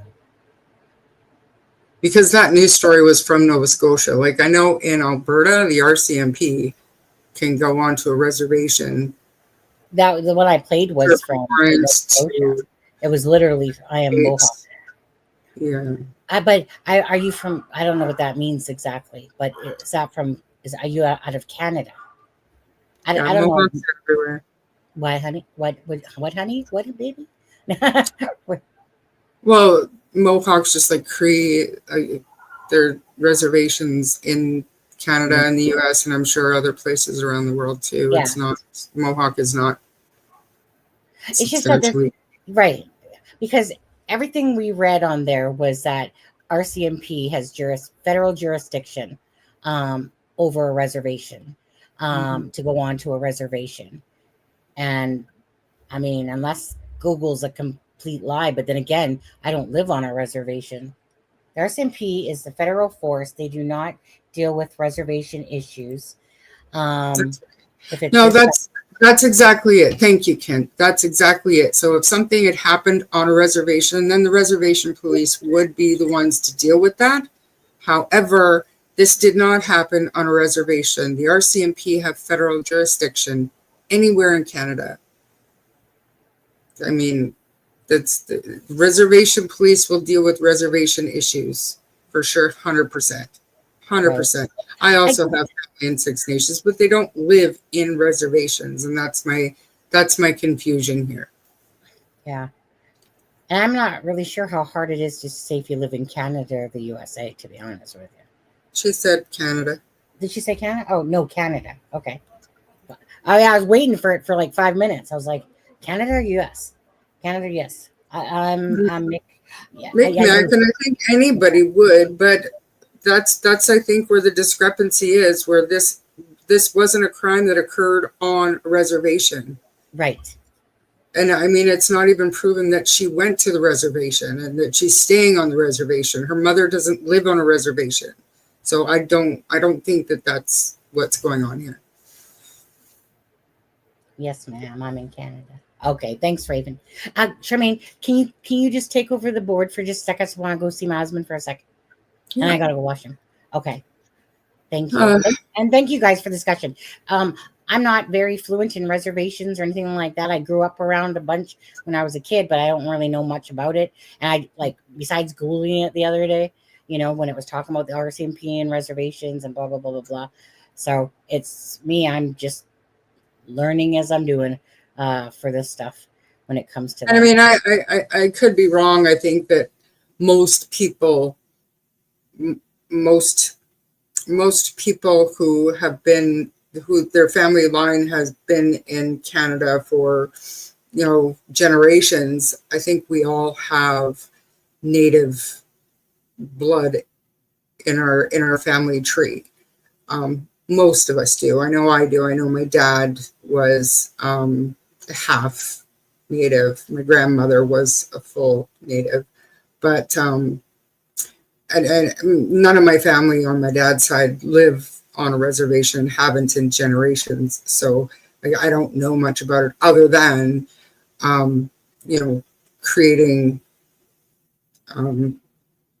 I guess, awareness programs for work, because there was this big movement that oil and gas wanted to get into the reservation. So we had to, I guess, accommodate training for our workers. So, and I mean, that was just grazing over. It wasn't about the legalities between RCMP versus reservation police, which would be, in my mind, the way I think about it, reservation police would be the equivalent to municipal or city police, or a sheriff.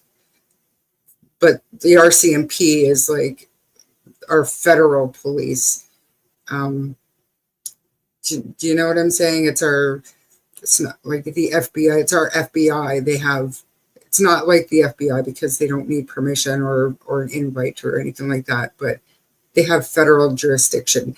Now, if a crime happens on a reservation, then that municipal police force would deal with that. Absolutely. But a crime that happens outside, because I know for a fact that RCMP can go onto a reservation and serve a warrant or search a property if they have a warrant, if they think that there's a fugitive or evidence of something that happened outside the reservation. If it's on the reservation, they can go on there. Now, I'm not saying that they don't have to consult with the chief, but they can go with or without that permission. They're just probably trying to keep everything as friendly as they possibly can. Yeah, it's been kind of a little confusing with Malaya, because does she have Meadow? Does she not have Meadow? Her mom supposedly lives in Wentworth, we were told. And we were told that, but I think it's safe to say that she doesn't have Meadow. And the only reason I believe that is because Daniel was denied by CPS to see.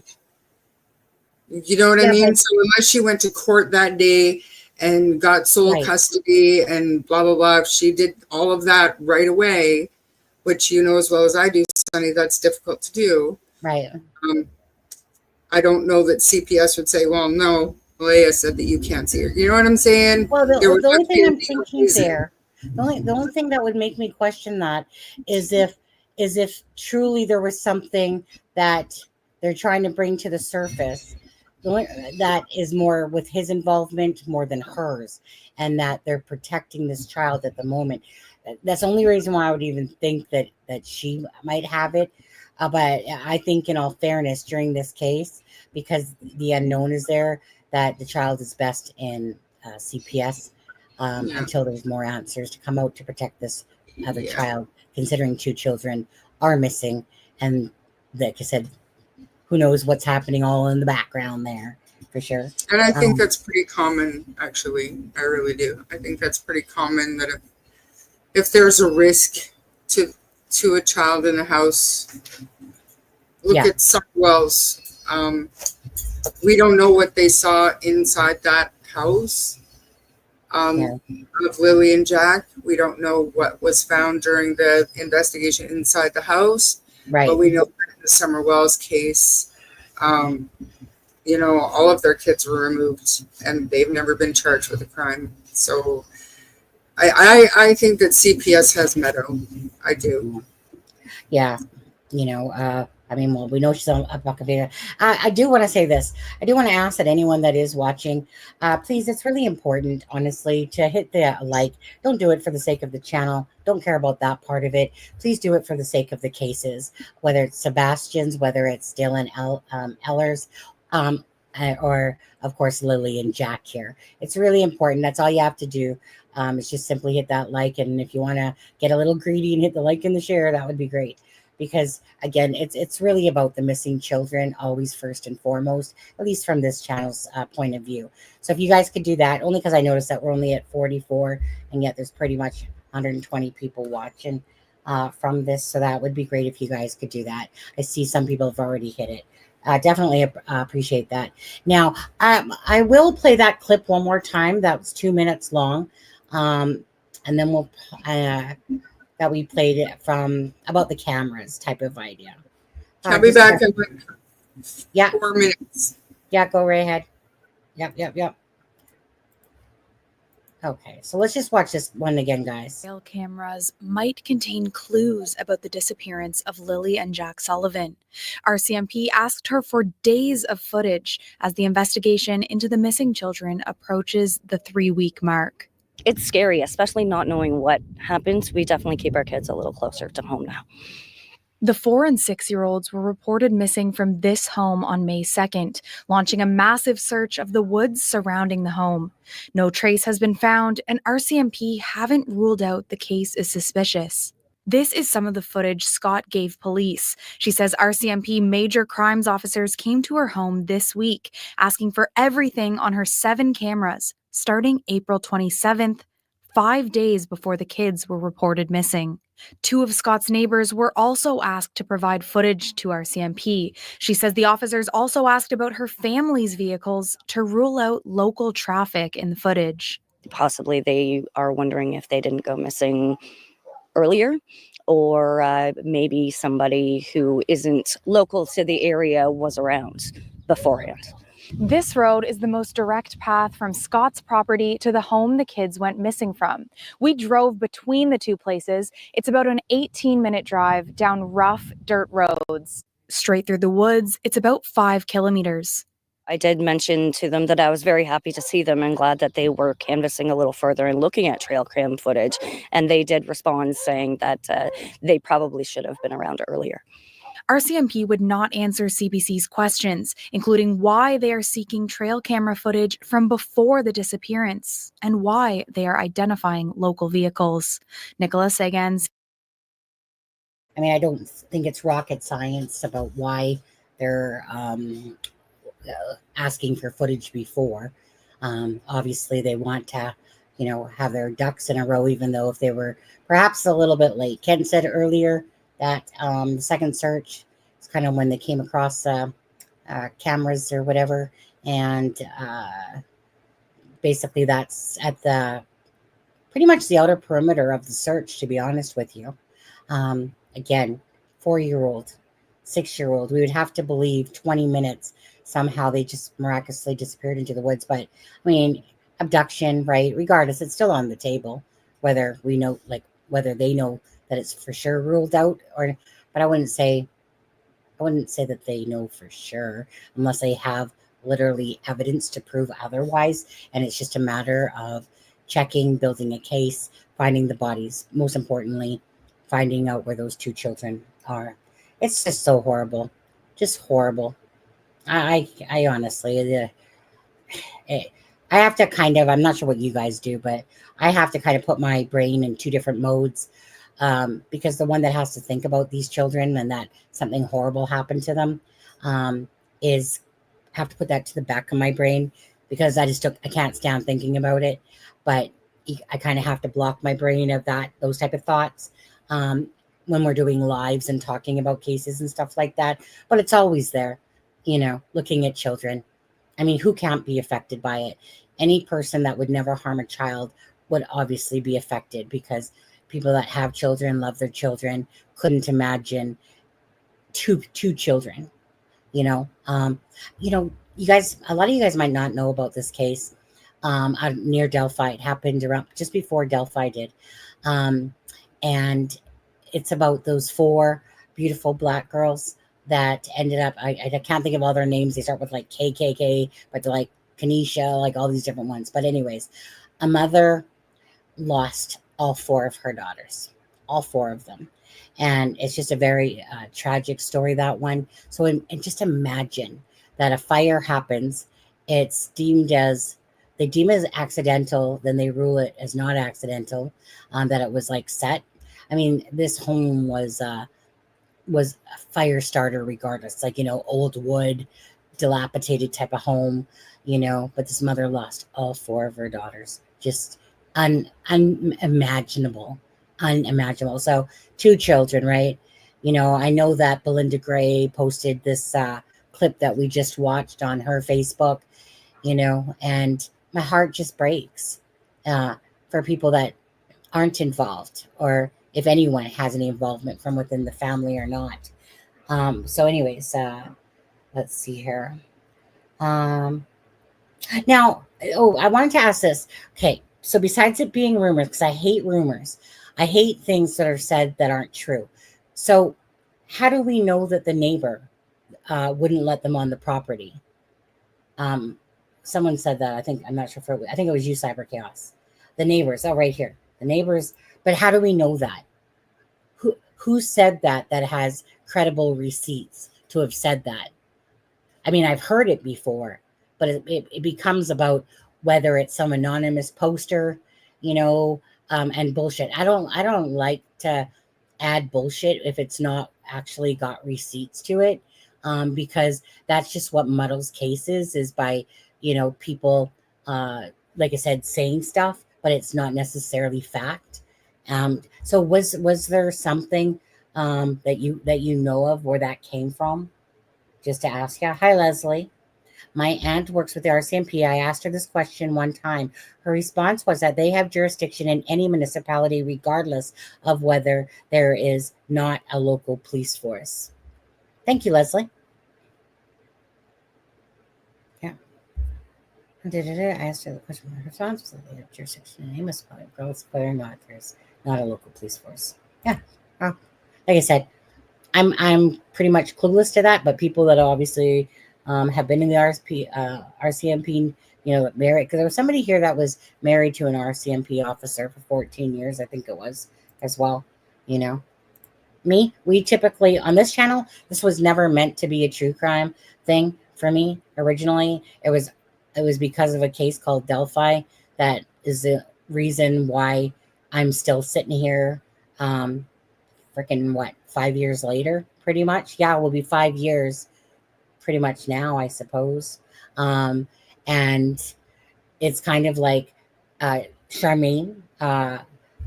She's the one that's covered a lot of Canadian cases, but it wasn't that this channel was ever about even being a channel covering true crime. And so what happened is that obviously in the States, there's freaking a dime a dozen of the cases that you want to pick from happening all the time. Mass shootings every other day, because the population is basically 37 million Canada to 350 million United States. Then, of course, there's other cases that happen over the pond, but the United States has the vast amount of cases because their population is ridiculously way different than ours.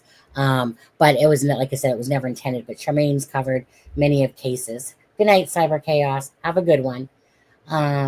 Let's see here. I'm just going to read back here. She did allow the vehicles to park there initially on the weekend.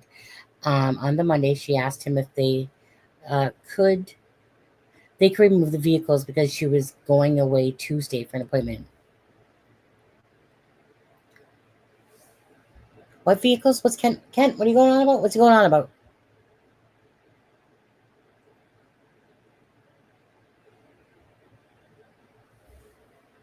Kent, I'm not sure what you're actually talking about there. She did allow the vehicles to park there initially on the weekend. On Monday, she asked him if they could.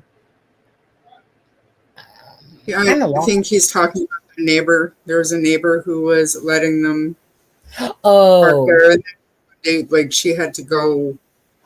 I can't remember what it was. She had to go, or she had people coming, so she asked them not to use the driveway that day. But okay. Where was that said, Ken? Where was that said, though? I can't remember. It was right at the very beginning. It was right around the same time that the rumors of that party came out.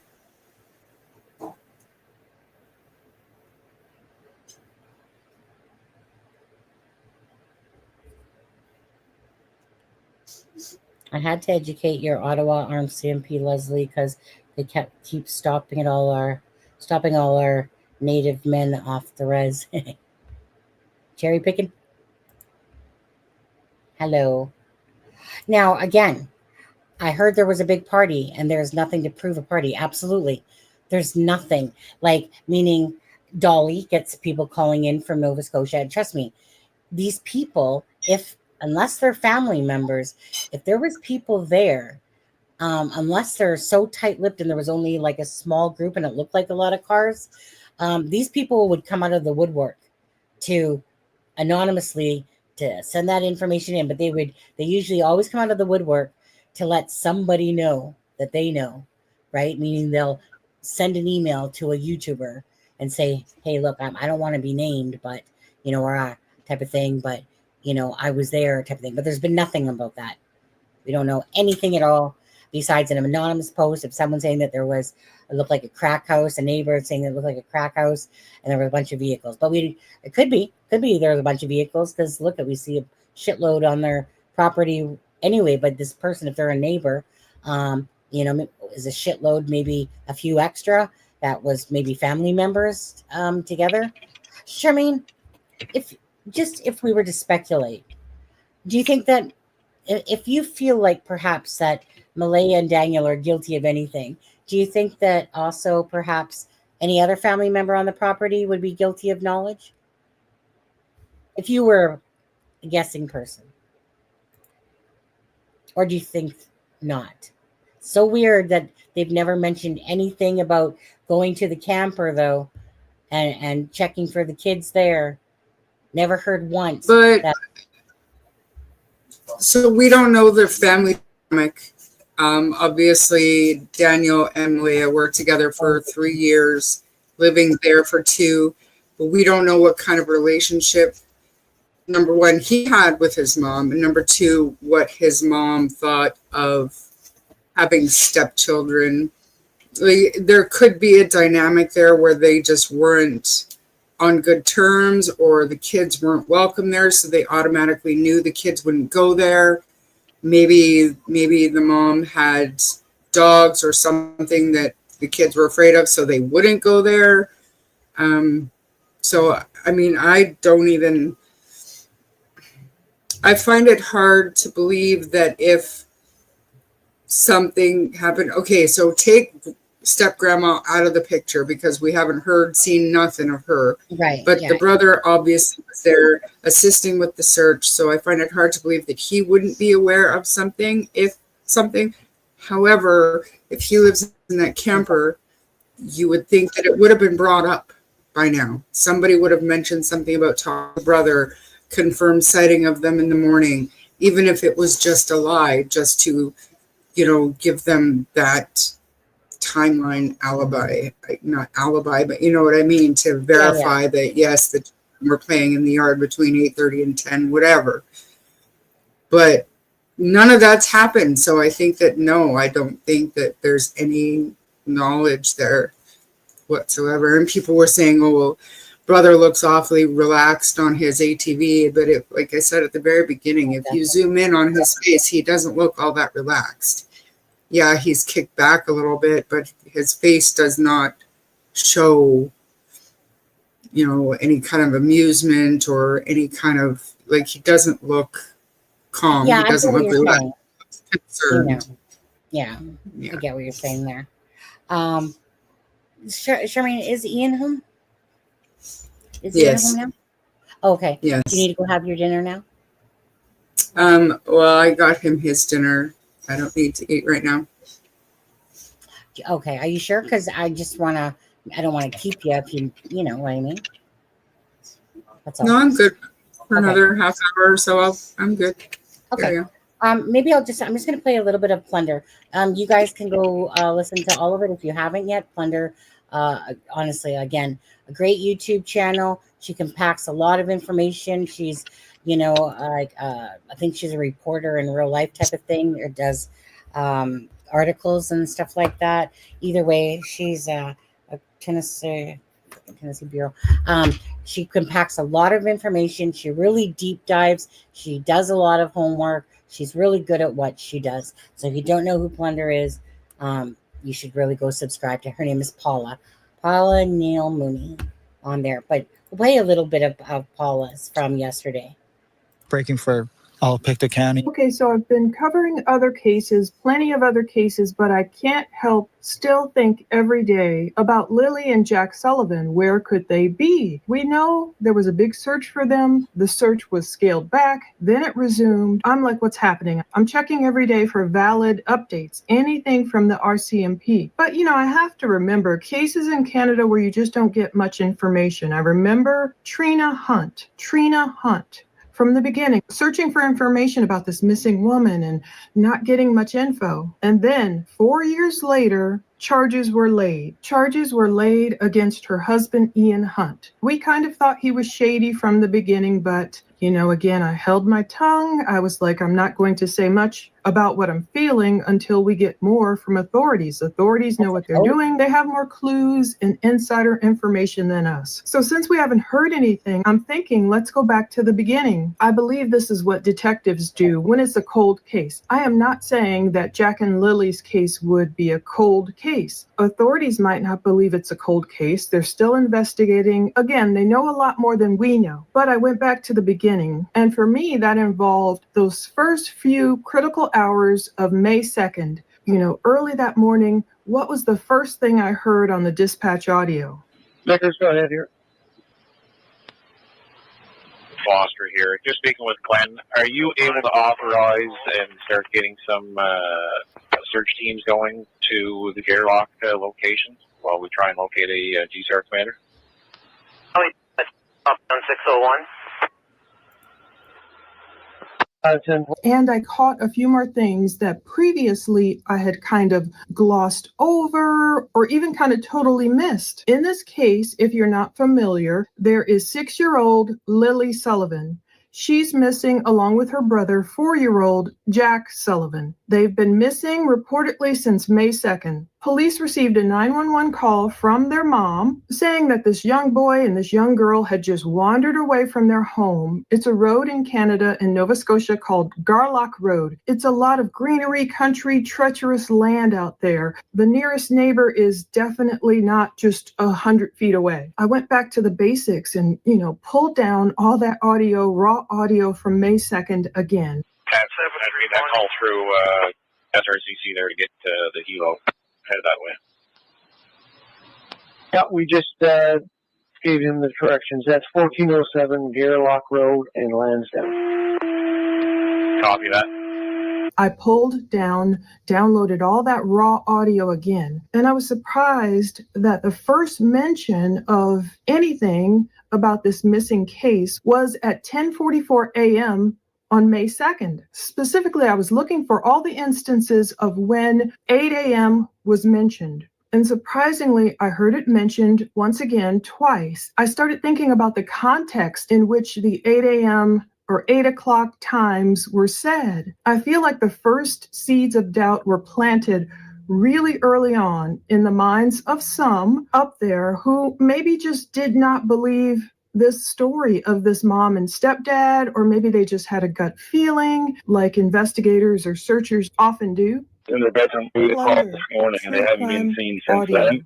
I need to get a good statement and figure stuff out. I did catch a video recently of Daniel Martell, and for the first time I heard him say Malaya's name. Malaya, that's how he pronounces it. I'm going to listen again. It fills me with a lot of hope seeing drones in the sky and seeing people back hard at work. This is absolutely heartbreaking, man. Heartbreaking, not just for me and Malaya. So I was glad to hear Daniel say Malaya's name. So now we know how to pronounce her name. Daniel was saying how he felt about the search resuming. He said, it fills me with a lot of hope, seeing drones in the sky and seeing people back hard at work. This is absolutely heartbreaking, man. Heartbreaking, not just for me and Malaya and the families, but it's heartbreaking for all of Pictou County. He's commenting on how everyone is just latched on to Jack and Lily, and we're just wondering all these days later, where could they be? But in listening to this dispatch again, slower, and I'll put it all at the end, the first few hours so you can hear it for yourself, I left a little bit more of the audio in this time. Previously, when I was pulling down all those files, I was looking for exact mentions of anything interesting about the children or, the search or the home or the stepdad or the mom. This time I left a little bit more in so you can hear more of it, the search, just how diligently those searchers searched. I mean, they had drones up pretty quickly. They had helicopters up. They were avoiding each other. They were doing a water search that first day. Some stuff I didn't really recognize, but I did notice those first seeds of doubt about the situation of Jack and Lily in Nova Scotia seemed to come about only 1 hour after we heard the first words on the dispatch audio attributed to the two missing children. So the first mention was at 10:44 a.m. That's the first one I could catch. Now, all this time, we've been told Malia reported the children missing around 10 a.m. And so hearing the first that I could catch, and I listened since, midnight to midnight, the first audio come in about 10:44 a.m. Part of me is wondering, did Malia call 911 around 10:30 and then the dispatch went out, or was it even earlier? Was it at 10 a.m. exactly? There's a lot of confusion here, and it's making me wonder if it's just attributable to the haphazardness of responding to two young children missing in the woods, or is it because of other reasons? And you'll see what I mean when we talk more about these 8 a.m. times. Now, again, I don't know what time their mother, Malaya Brooks Murray, actually called 911. We're not privy to that info. Sometimes in the US, we get that info. The person called 911 exactly at whatever time. But here we didn't. I know one thing, Malia has opened up her Facebook account, and the things we can see publicly so far show that Malia was posting on Friday, May 2nd, the day they were missing, 2025 at 11:03 p.m., and she was angry. Now, this is what she posted. I want an Amber Alert for my children. All caps, screaming. Exclamation point. I want my babies home. Another exclamation point. My children are not shy to strangers. That's another thing she's bringing up. My kids aren't shy to strangers and will go with anyone they don't understand. Stranger danger. Again, she's putting the onus on the children here. They will go with anyone. They don't understand stranger danger. At this point, they may have been taken. Another exclamation point. Please send an Amber Alert now. Exclamation point. I couldn't help but think of Peter Hyatt, and God rest his soul. He would have been examining this statement up and down and what his wisdom would have said about it. I don't know. I have to look at this. I have to look at people as innocent until proven guilty. Again, I'm not going to be one of these people. I haven't been going in on these parents, even though I might have my own feelings, my own opinions. I'm not going to be accused of harassing anyone or defaming anyone or slandering or libeling anyone. Across the province, widespread speculation has returned. Similar to what we dealt with on the Eiler case, there are a lot of online rumors that I'm noticing online. And a lot of accusations against the parents. 6-year-old Lily and 4-year-old Jack Sullivan were reported missing from their home in Lansdowne Station on May 2nd. A police investigation into the missing children is ongoing, but that hasn't deterred the public from launching an unofficial investigation of its own on sites like Facebook, Reddit, and X. With respect to the spread of misinformation, inaccurate information, and speculation, I just want to say that's harmful. It's harmful to the families and communities who are trying to work their way through a traumatic event. And so I really want to encourage people to be kind. There's a lot of information and the police have to follow up on every lead. But when a lot of it ends up being rumors, it's taking away from valid calls that they're getting and valid information that they would like to follow up on. And the average social media sleuth could be risking far more than a slap on the wrist. If it rises to the level of criminal harassment or threats, the police will certainly get involved and there can be criminal charges laid. On a civil side, the victims of these bullying posts do have some avenue to get justice. So they can file an action in Supreme Court for a cyber protection order, and a judge can order the people that are posting to stop, to take down posts, to remove groups from online, and even to the extent that, depending on the harm that is done, damages can be awarded against the offending party. And for anyone who is experiencing cyberbullying or is worried about information that's circulating about themselves, they can reach out to Cyberscan to get supports with that. Ella MacDonald, Global News. I'm just giving the information. So I have to look at it both ways. Malia, it was past 11 at night. She was desperate and she's screaming, sharing the news of her children being missing from the Nova Scotia Buzz post on Facebook. And she's just saying, look, I want an Amber Alert. But the problem with this is, I understand what authorities say, if no one saw them, like if there were a description of, a vehicle of the children being taken. And I know there's all these things out there where people will say, oh, I know, I saw them. I saw Jack in California. And I saw that always happens with a missing child case. I mean, I hope it ends up being true that they're still alive and safe somewhere. And it could be true. We saw that case in Australia where that weird guy had that young girl. I don't know if he took her this long as these children have been missing, but anything could happen. I understand why authorities didn't put out the Amber Alert, though. Maybe the rules of Amber Alert should be changed, but there was an alert put out. And you can see how hard these searchers worked from the beginning. So that's what Malia was doing, and her Facebook is opened up. I was just scrolling through her photos she had put up, and oh my goodness, your heart does break for people. If they had nothing to do with their children's disappearance, your heart just breaks for this mom, this stepdad, the mom who all these photos, she has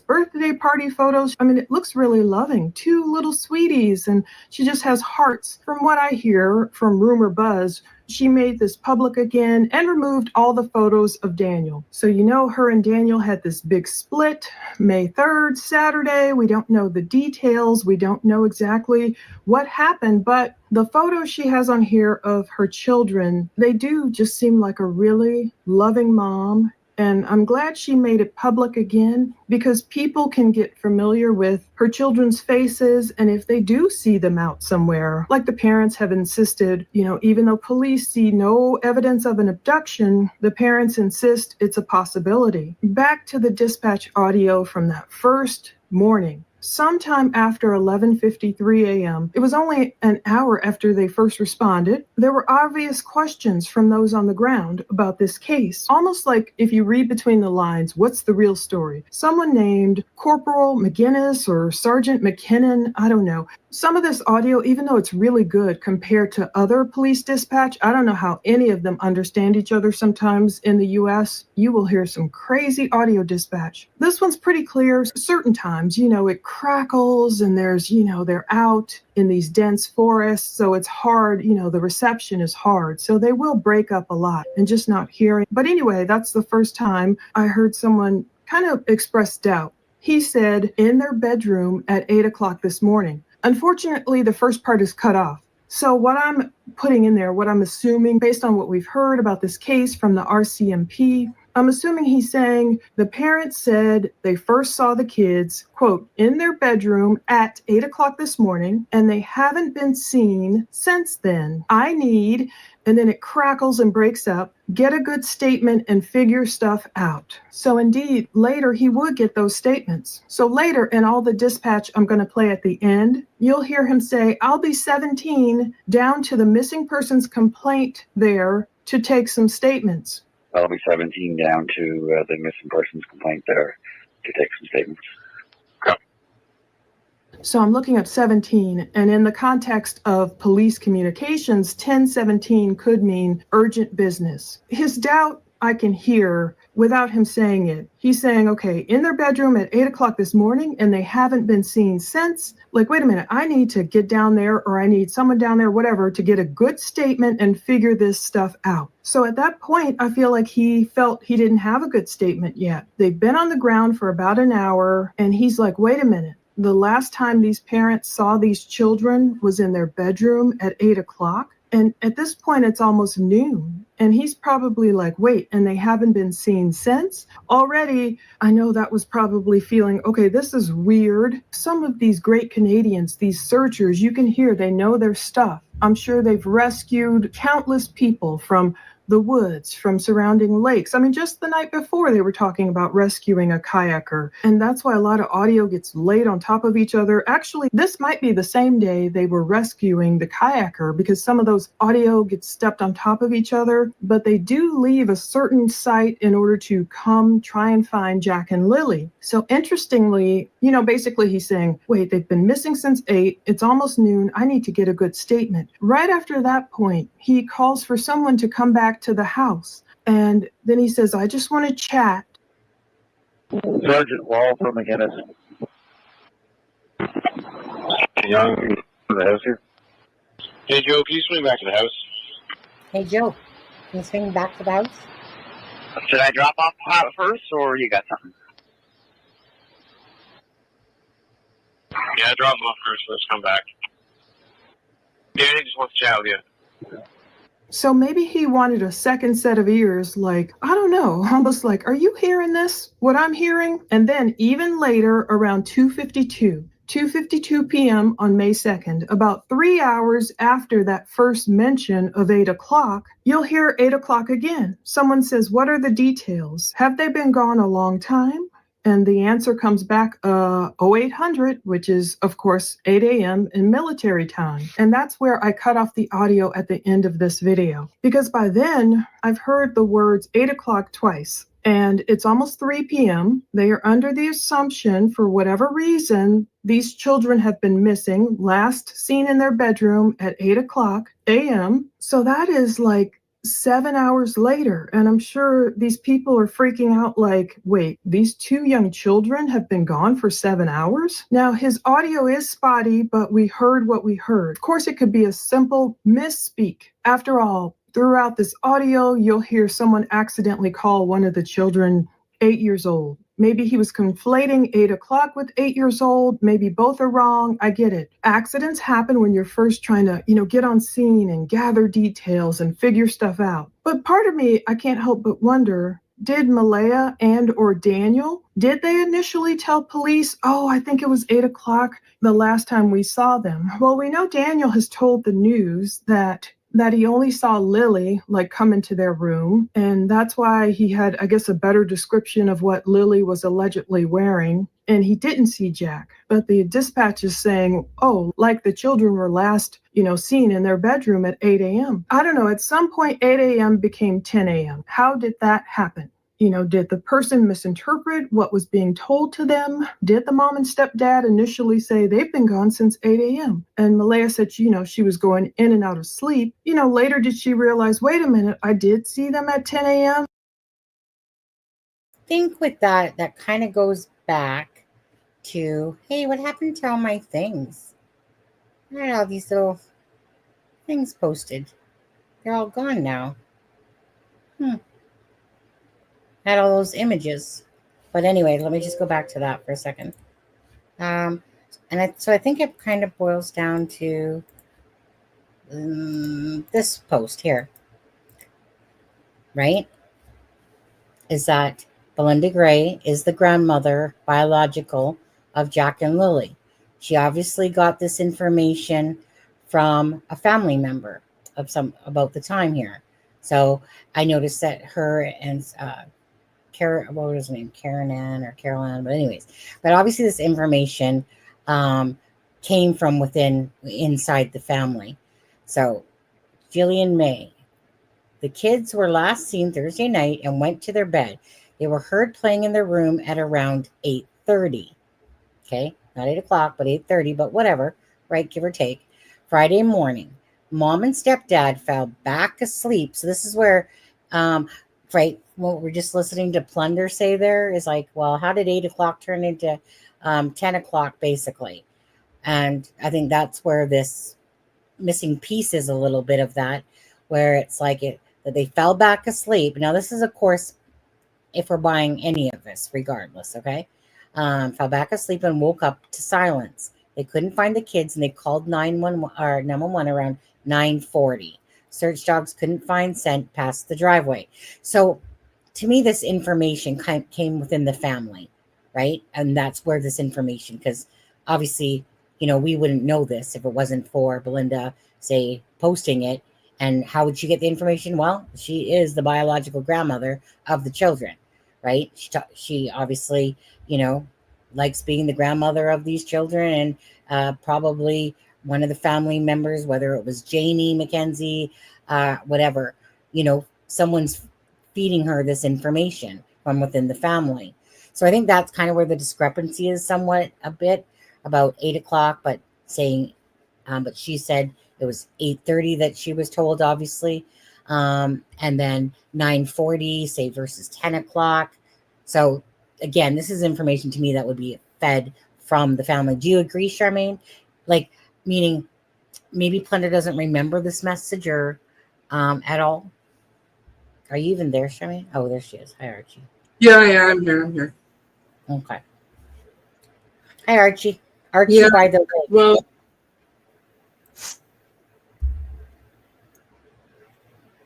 are you eating? You're eating. I just finished, yeah. Yeah, I'm glad. Okay. Yeah, because I don't really want to play much more of that, because you guys can, because pretty much she's going to be playing like the whole audio, like that she again picked apart from however many hours it was, like 48 hours worth of dispatch and whatever. And again, you guys can go to Plunder if you haven't listened to it, and listen to that whole thing. I'm not going to play the whole thing out, but I just wanted you guys to kind of to listen to that part, because there's a lot of discrepancy with this. But I think that this is kind of like the missing puzzle piece, and that this is somewhat within the accurate time, because this would have come from within the family. Agreed, Charmaine? Yes. Yeah. And that's just like, again, whether it was Friday that they disappeared, whether it was before then, who knows? We don't know the story of Jack and Lily at this point. Could be true, might not be true. Who knows? Yeah, all we know is what mom and stepdad have told us, which we can only assume is the same that they've told RCMP. So, but now, according to, I think it was today, Sunny, you can correct me if I'm wrong, it could have been last night, I guess, but they're looking at video now from a few days before, right? I mean, we Was played that today that they came out and said they were? You guys, Charmaine, is Yeah, no. I'm just explaining Archie, that's all.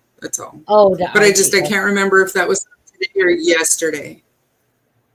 Well, I mean, it was today. Like it was all reported on today. So Yeah. it's probably today. Yeah, and I think they're looking at store or some kind of video footage from a store or that points to a store somewhere. But for, what did they say, Sunny, 3 or 5 days before? 5. They were reported missing. 5 days before they were reported missing. So, and those trail cams and stuff that from 5 days before as well. So yeah, it's pretty crazy. And for anyone that has come in, anyways, let's anyone that hasn't hit that like and the share button, please do so. Please do it for the children. First and always foremost, always make it about the children and keeping awareness. It's about them. That's why we're doing lives. It's keeping awareness of the cases and stuff like that. Please do your part and just hit the like, hit the share, and keep the awareness about the cases out there. I just want to go back to one thing for people that did come in. If you haven't watched the live from the beginning, Donna Serafina, again, you guys can check her out on her channel, Reverend Donna Serafina. Just type in Donna Serafina. Now, she is, like I said, if you guys go back to the Vallow case, jaw-dropping. Many of her cases are. Some are not so accurate, but again, not going to sit there and think that everyone's going to get a slam dunk on this stuff. But I do believe people do have gifts. But Donna Serafina, to me, she's a well-respected person, like her and Sweetie Pie Low. Again, just they come into it with pure hearts. That's what I look for, a pure heart behind it. Donna Serafina lost her daughter quite a few years ago, and it kind of propelled her on a whole different path because of this. And so Donna Serafina just really does it, to try to do her part, help out or whatever. So Donna Serafina, she has a video that she put out last night, and she said that this Peter Pumpkin Eater nursery rhyme had come into her head. Peter Pumpkin Eater had a wife and couldn't keep her. Then he kept her, whatever, very well. Whatever. How does it go again? Peter Pumpkin Eater had a wife and couldn't keep her. I can't even go by that part. Anyways, so Donna, who doesn't live in Canada, said that after she kind of like had these different things come to her, kind of started searching around the area about where the kids kind of went missing. And there's this place called Peter's Pumpkin. That's about 18-minute drive. It says 21 on Google Maps, but the reporter there said, wherever that was it's about an 18-minute drive. And so, to me, that was like for me personally, like I'm very skeptical, but that was pretty jaw-dropping because I thought it had something maybe possibly to do with Jack's birthday being October 29th. And Malaya has a pumpkin birthday cake for Jack on his second birthday there.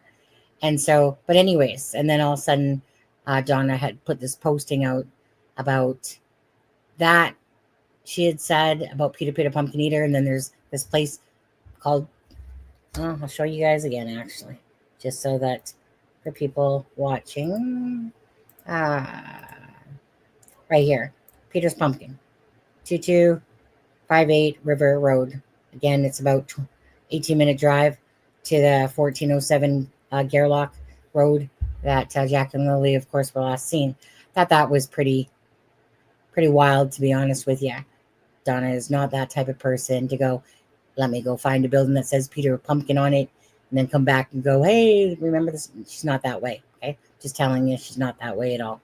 She's a very sincere, honest person, and that's what I appreciate, about people that are that way.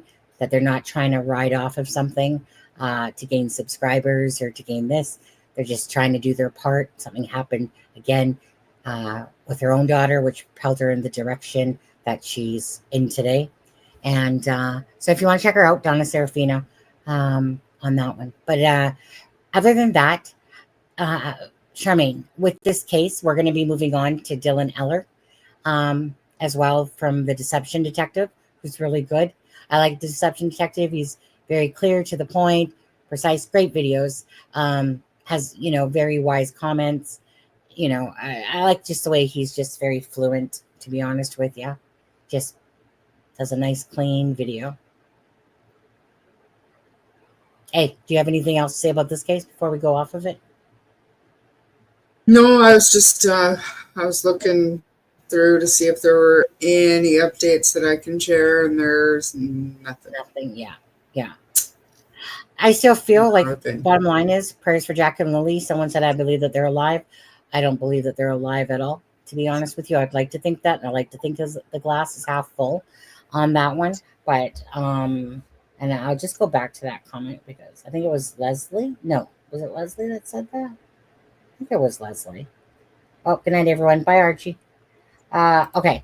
Yes, Leslie. I think they're still alive. Maybe she had someone take them to make her escape. I've been in an abusive marriage, and also my husband threatened to take my kids, and I'd never see them again. I can't myself see that, because if that was the case, the police would absolutely have this information from Malaya. So I really can't see that being the case. I get what you're saying, but it just doesn't seem like she's gonna make postings of Amber Alerts and all this stuff if she at all kind of tried to hide her own kids and stuff like that.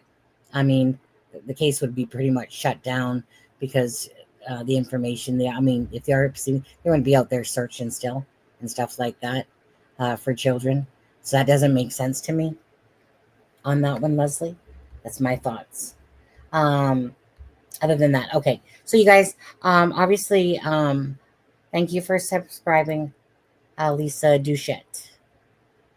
Thank you for that. And again, if you guys could hit that like button and share, that would be amazing. So Dylan Eller, the case, of course, out of Truro, Nova Scotia. Oddly, May 6th is when he disappeared in 2020, 3 years old. Deception Detective, kind of like many people have brought up that case in this chat. They're doing a search, I believe, on the 30th and the 1st of June.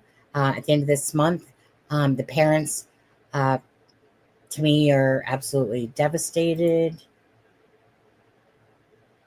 on there. Sorry, I was just looking at my message. Hey, Mark, on there. But anyways, so we're going to move on to that, guys. We've spent over almost 2.5 hours on this case, and it's a very sad and heartbreaking case. So we want to say prayers regardless for Jack and Lily, that answers come, whether that's that they're alive today or unalived, or their lives were taken from them. It's just heartbreaking, simple as that. So prayers to them. So we're gonna go to where's the Deception Detective? Right here. Okay, let's watch a little bit of Deception. Okay, is this the one that we want to watch, or is this actually, is this yesterday's? Am I on the wrong one? Sebastian, hold on. Is this the right one? I thought this was yesterday. Oh no, this was 6 hours ago. Wait, let me refresh. Just want to make sure I'm on the right one. Pretty sure it is, because I did bring it up. So let me hit refresh. 4 days before Dylan vanished, police. Why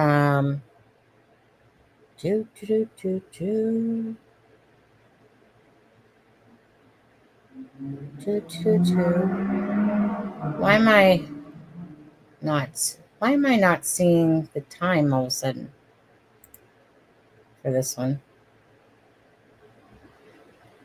Dang, $109 and 43 cents Canadian for the Deception. That looks like the right one. Eh? That looks like the right one. I think so. I'll just double check here. Yeah. Right. Oh no. Yeah, it 4 wasn't. days before Okay. Dylan vanished, police had been called. After I got laid off from work for COVID reasons, you know, all of us were in the house together, and it got stressful. You know, we were arguing, and it just escalated, and then the police were called. I threatened her. I said, I'm going to kill you. I didn't mean it. It was just out of anger.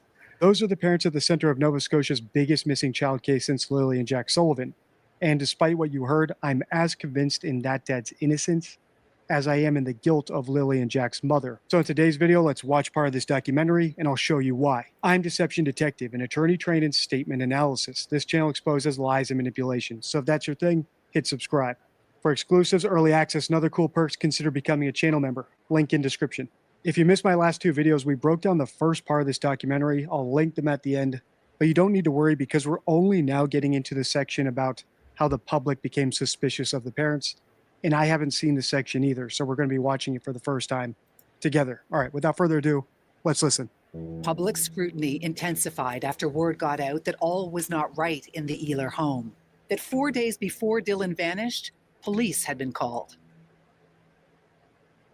After I got laid off from work for COVID reasons, you know, all of us were in the house together, and it got stressful. You know, we were arguing, and it just escalated, and then the police were called. I threatened her. I said, I'm going to kill you. I didn't mean it. It was just out of anger.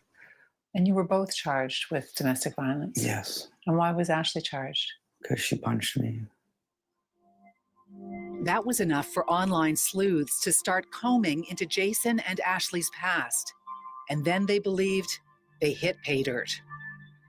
You ever just look at somebody and think to yourself, this mother gonna be the reason I go to jail? This is a TikTok video Ashley made and posted just weeks before Dylan disappeared. It was, I believe, from the show The Tiger King. Dylan was on my lap during that video, and people ran with it and thought that it was inappropriate. And they found a second strange video on social media as well. Huh? Come on, we can't delay. What did you do? No one can see him on the floor. Get him out the door before he can decay. The second video was a parody song of Frozen. Was a parody of Will You Help Me Build a Snowman? And it was Will You Help Me Hide a Body? I need to ask you straight out. Did you have anything to do with the disappearance of your son? No. No. I love my son more than anything.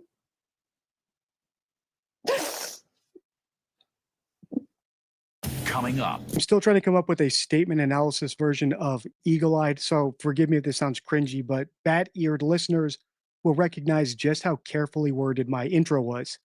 And that's because I'm ready to say for sure that I think the dad is innocent in this case, but I'm not quite ready to take that leap about the mom. And it's not because I think she's guilty. If I were forced to bet, I would say that she's probably innocent. And those TikTok posts, while bizarre, don't factor at all into my analysis. The same goes for the second half of my intro, where I said I'm ready to say for sure that Lily and Jack's mom has some guilty knowledge, but I'm not quite ready to take that leap about her boyfriend, Daniel Martell. And again, it's not because I think he must be innocent. I just haven't seen enough of him yet, whether it's red flags or green flags.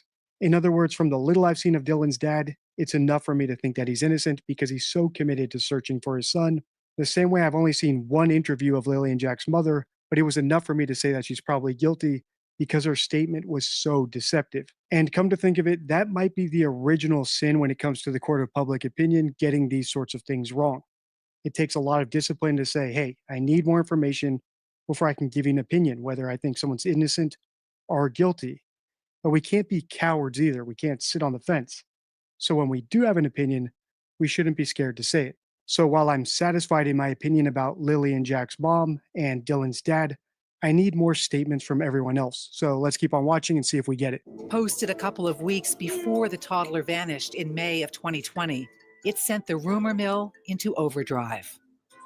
Fueled by the allegations of domestic violence and the fact that little evidence had been found, dozens of groups started popping up, all posting theories wilder than the last. Ashley and Jason just had a fight only a few days before. Then all of a sudden, Dylan goes missing. Sounds too much of a coincidence and fishy for her not to be put in the hot seat. You are a disgusting bitch. I hope you get it in jail.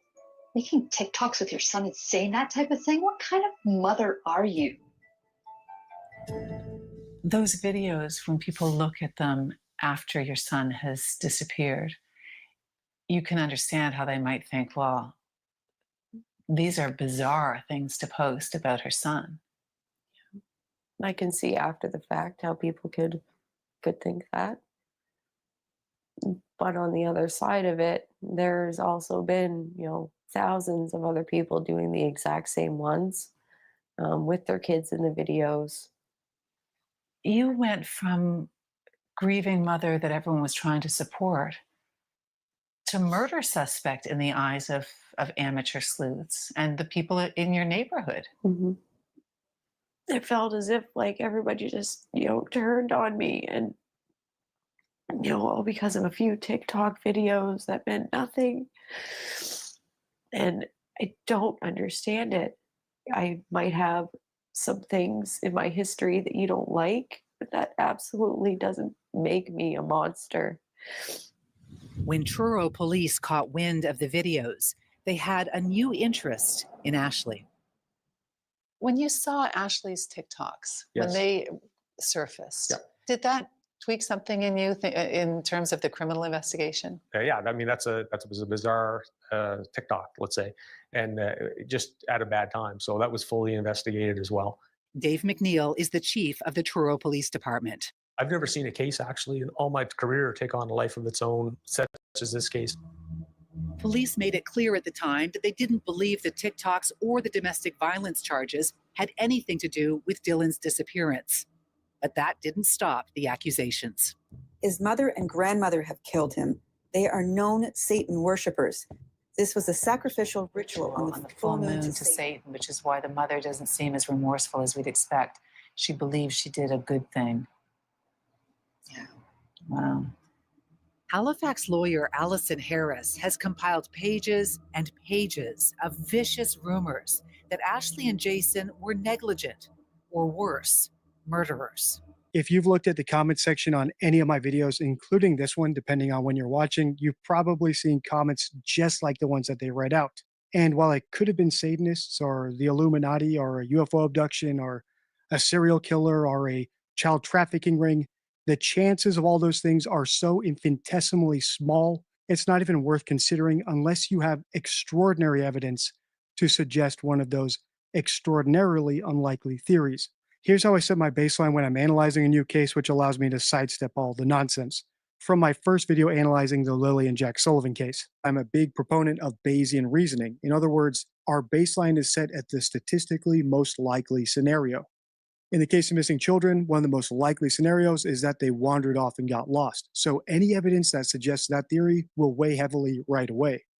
But any evidence of something less likely, like a stranger kidnapping or a UFO abduction, will be really hesitant to weigh that evidence very heavily unless it's amazingly convincing evidence. And I know it might sound biased or unscientific, but it's actually one of the best frameworks for making predictions. And based on statistics about missing children, the exacerbating factor of a stepfather rather than a biological father in the home, and the strange statements this mother's making, I'm going into this already suspecting that the children probably wandered off. It might be worse, but I'm going to say probably wandered off, and that they might be lying about it because they were drugged up or neglectful or something of that ilk. The Dylan Naylor case is no different, and if you saw my last video where this documentary did a segment about his grandmother, who was the last person to see him alive, you'll know that I suspect she's at least partially responsible, whether she was negligent and he wandered off while she wasn't paying attention, or something even more nefarious. Ashley talked about being afraid to go to the grocery store. I know that some of their family members would be yelled baby killer as they walked down the road. What was that meeting like? They came to you and said, look what they're doing to us online. They're accusing us of killing our baby. I just knew when I walked away that I was going to find a way to help them. Allison Harris combed through the law books and formulated a plan.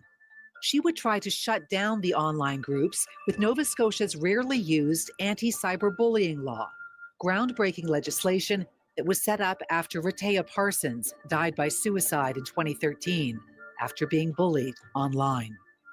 Harris targeted what she felt was one of the nastier groups, a Facebook site that had 17,000 members.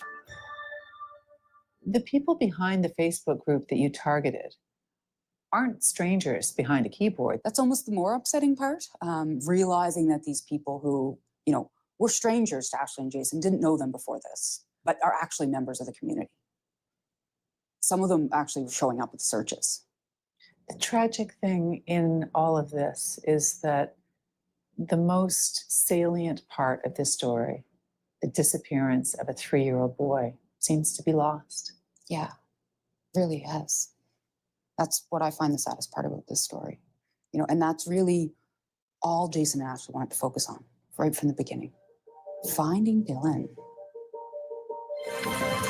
The parents of a toddler who disappeared last spring are taking their fight against cyberbullying to court. And more than a year after Dylan went missing, a victory in the courts.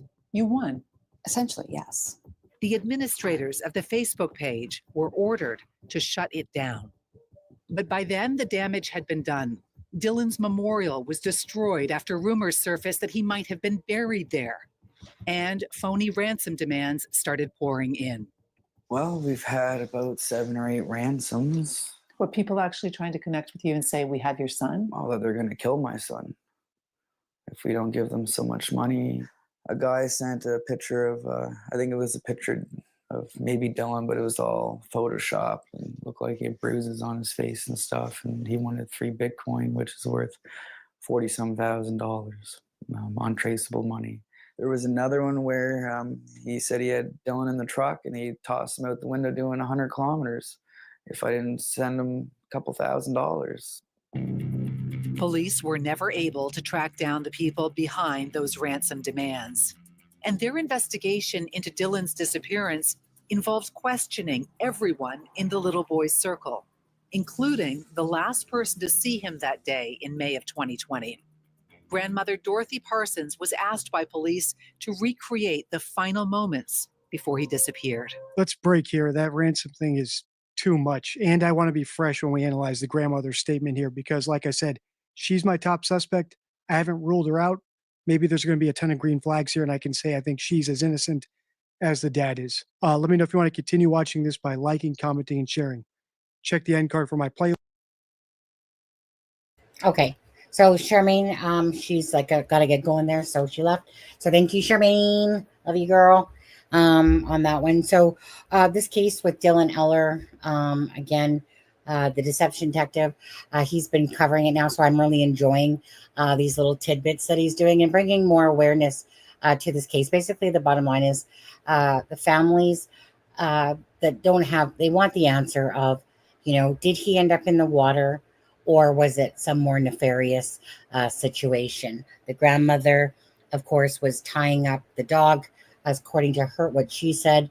And I believe in her sincerity, to be honest. I don't know that necessarily that they're minimizing, and that could be the case here with Malaya and Daniel, is that they're minimizing their culpability of negligence by chance, and that's why the timeline is off, or that's why perhaps it's sounding a little bit, especially Malaya's interview, sounding offish, is because they're embellishing the truth. That could be the situation.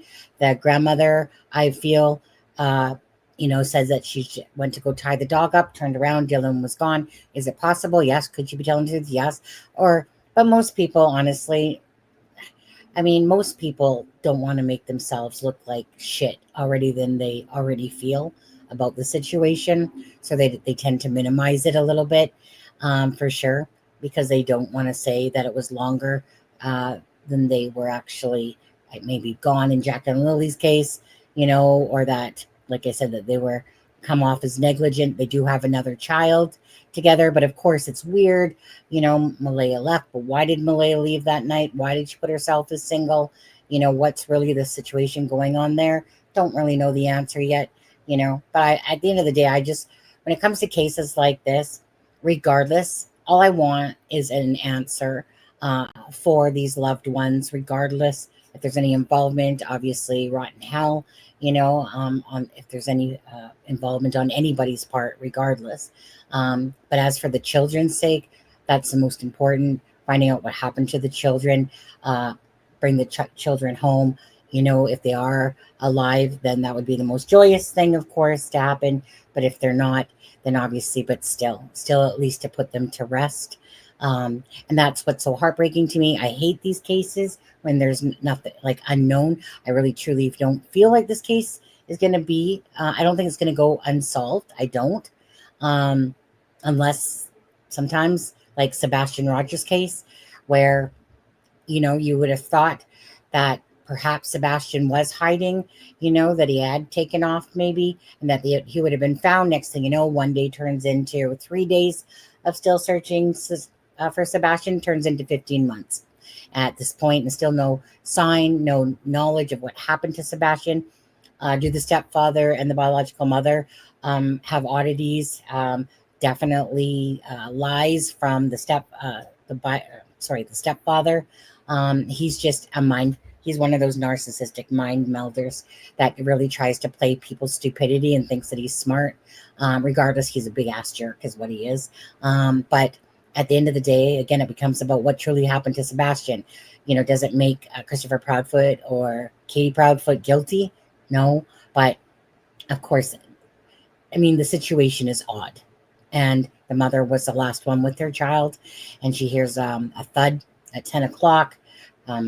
She's on the phone with Christopher Proudfoot for a 2-hour and 50-minute phone call.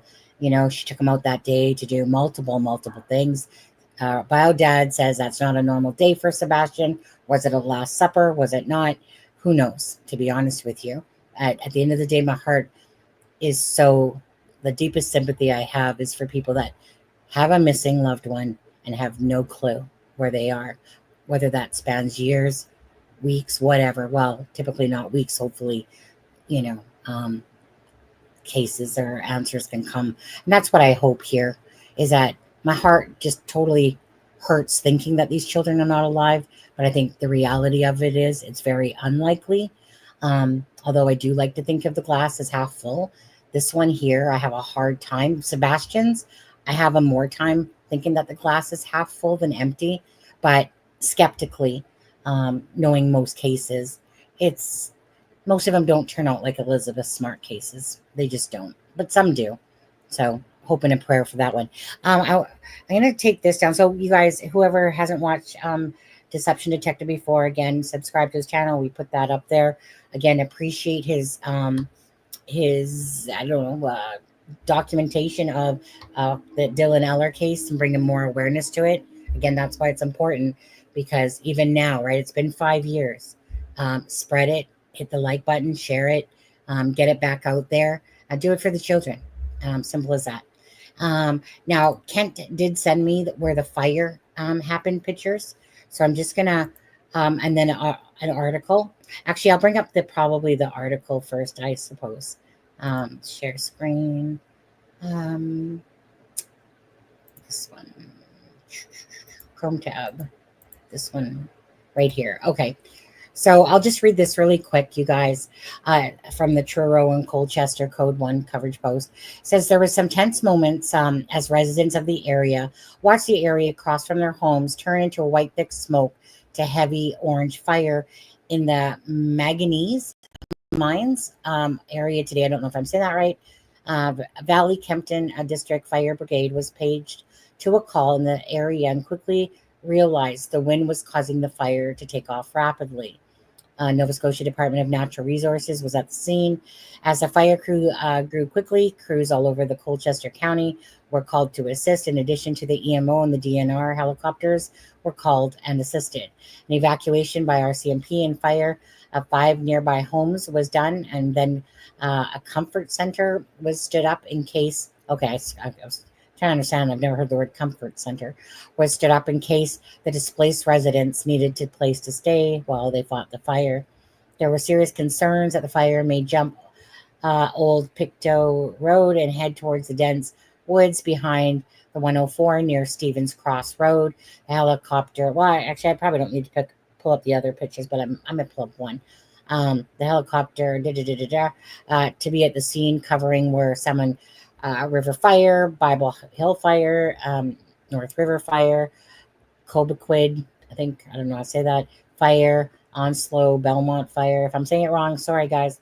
West Fire, West River Fire, Truro Fire, standby. A lot of fire departments. It seems like Derby Fire, standby for Fire Hill. Great. Okay, so we know that happened on the same day of the 2 children going missing, and thanks to Kent for sharing that. Then I'll just show a little bit wider picture that he sent of the area. So basically, to be honest, if I was to go with my gut, it's too open of an area. I don't see somebody going up there, planting some evidence, sticking it on fire up there myself. But who knows? Could be totally wrong. It just seems like a very dry area, and it simply just could have caught fire. But it just, I don't know. I'm not reading this as anything to do with the case myself. I don't know. How do you guys feel about it? What do you guys think about that? I'm just looking at the area, and it doesn't seem like that someone's going to travel there, go up to the hill, start a fire, freaking higher, that would instantly cause alarm. Like people would see that right away and stuff like that. I'm just not seeing it myself, Although, it's one of those things sometimes where, coincidence in this case and stuff like that. I think it truly was. Could be wrong. I don't know. What are you guys' thoughts on that? So thank you, Kent, again for sending that stuff. Okay. Sebastian Rogers. I did want to show a little bit with Sebastian Rogers, talk about his case.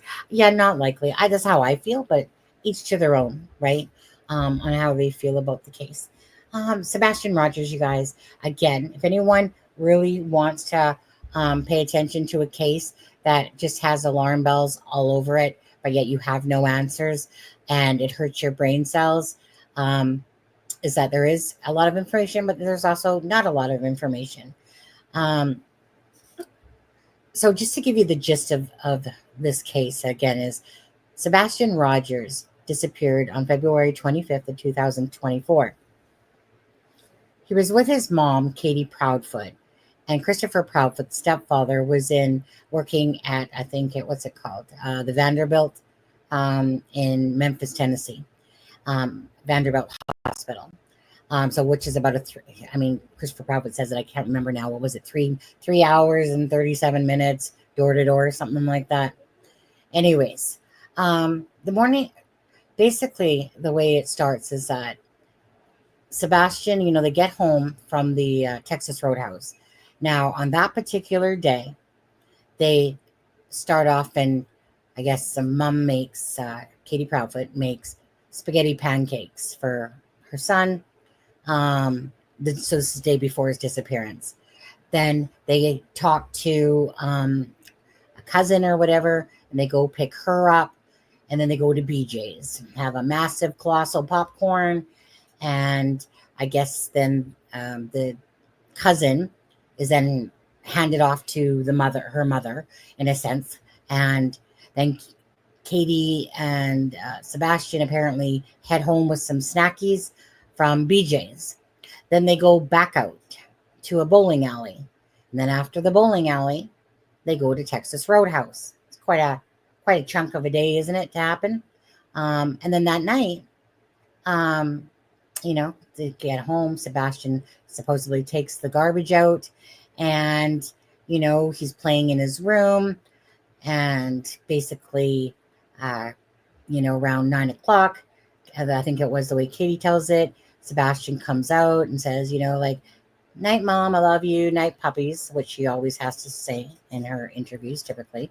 And then around 10 o'clock, she hears a thud. Now, did she tell everybody all this at once? Nah, it's been like pulling teeth to get a full storyline in a sense. And even at best, it's still very vague. So it's been like pulling teeth. So at 10 o'clock, apparently she hears a thud, just a thud in Sebastian's room. And she claims that she says, Sebastian, like, did you fall out of your bed? And he says, no, ma'am. And she says, well, I don't care what you're doing in there, about get to bed type of thing. Okay. Pretty much the gist of it. She, I guess, like I said, is on the phone with Christopher Proudfoot for a 2-hour and 15-minute phone call from 9:43 or 9:45. Christopher Proudfoot says it was at till close to 12 o'clock at night. Typically, they have the dogs, like I said, put the dogs up typically. Christopher Proudfoot says that around, close to the midnight, whatever, Katie starts kind of falling asleep. He tells her, put up the dogs. Typically, the dogs sleep in the bed with Katie, but I guess this night they were in the cage somehow or whatever. And again, it's whether or not you believe the story of Katie Proudfoot. That's what it boils down to, because the only information is that of Katie Proudfoot. She says that she then gets up at 6 a.m. to go wake up Sebastian, and Sebastian is nowhere to be found. He's not there. She looks over the house in 1 minute flat. Another time she says 3 minutes flat. Basically says that she called Christopher Proudfoot. Basically, Sebastian's not here. Again, you have to understand that throughout the different interviews that Katie and Christopher have done, and Katie way less interviews, is that this information comes out at different times. So it's not like someone's just telling a story all at once. This is just compacting it as best as I can into the gist of Sebastian Rogers' disappearance.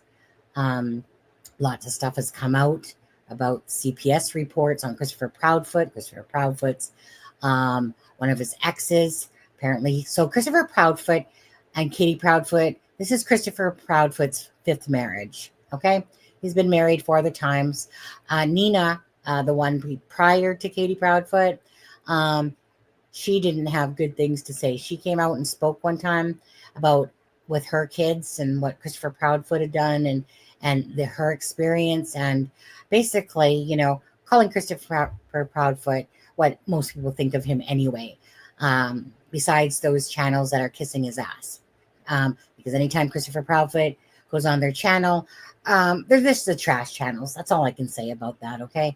And so he always is playing games, playing mind games. He lied about taking a polygraph test when he didn't.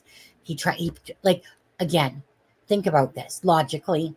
Who plays games? Who joins a live and comes on in a different voice? Like, I can't remember what it was, from some sort of movie, and comes on and going and acting in a different voice, and then going, well, just say, like, I'm Christopher Proudfoot, right? Who plays games? Your stepchild's missing. Anyways, a lot of oddities. Christopher Proudfoot became the main speaker of this whole thing, besides the mother, Katie Proudfoot, besides the recent 1-year couple interviews that they did. Again, he's that narcissist that wears this shirt that says pig on it. Pig something it said on it. Totally. It was directed towards people because that's the type of games that Christopher Proudfoot plays. When I say an absolute narcissist, absolutely big jerk narcissist. One of those full narcissists to the nth degree type of thing. The first interview that they ever did was on a YouTube channel.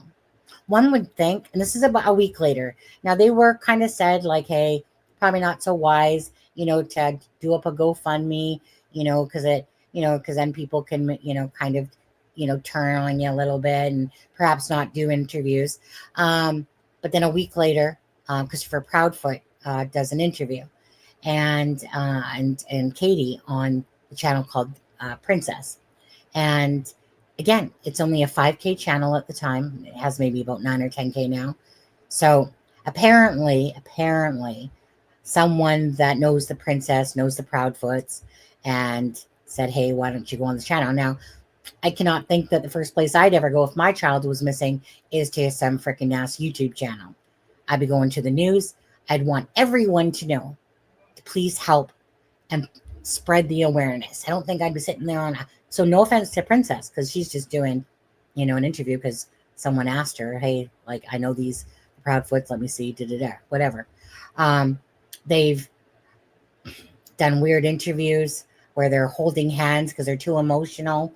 It's just, it has every reeking thing about Sebastian's disappearance, but there is nothing. So from this rural area, but on Stafford Street, nice homes and stuff like that, is that no Ring doorbell camera caught Sebastian disappearing at 12 to 6 o'clock in the morning. No scent by the dog was found. The crime scene was contaminated because they didn't deem it as a crime scene. They just deemed it as a 15-year-old missing autistic child. Sebastian Rogers apparently wasn't wearing shoes, but yet his real biological dad says Sebastian almost always has his shoes on because there's a story about Sebastian with fire ants and he stepped on them and it freaked him out. And basically there's nothing, windows, door. So the parents or the stepfather and the mother of right from the start were saying that basically, I don't know why Sebastian left the home. Why did he lock that door on his way out, type of thing?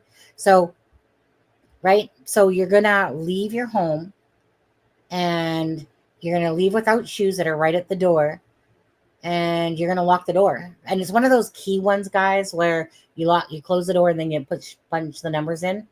So Sebastian, who is not an eloper, means a runner, has never done this before, right? All of a sudden, somehow, that more is the narrative that Sebastian ran away, that he left at some time between 12 and 6. Why, the mom's basically saying, it's just one of these strange cases, guys. Sebastian, left the home, locked the door. There's not an inkling of Sebastian on camera or anything like that.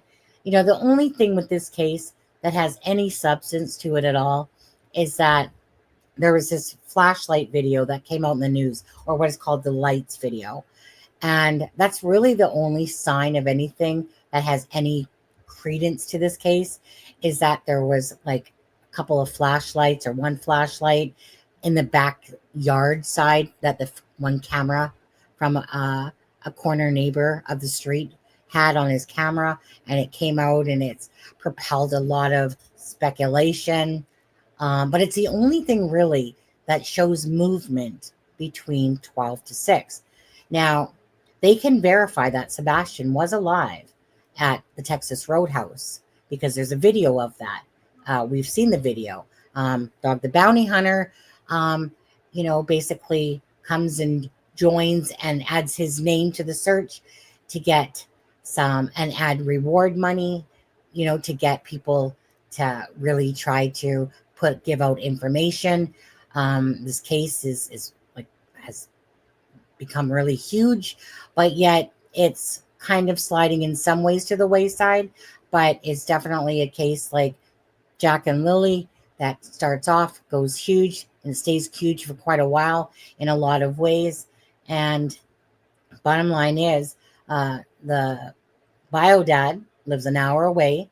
He was, I'm not sure if he still is, but he was working for the Davidson County Sheriff's Office. And so he was at work. So he's on camera. He has an alibi. Christopher Proudfoot, I'm sure that the police know if he has an alibi that he was working in Memphis. Katie Proudfoot, again, she was home. She's the only one that was with Sebastian Rogers. So it becomes, did the parents have anything to do, not the bio, but did the parents, stepdad and mom, have anything to do with Sebastian's disappearance? Because there's nothing that shows that Sebastian left his home. So did those lights have anything to do with it? Did they not?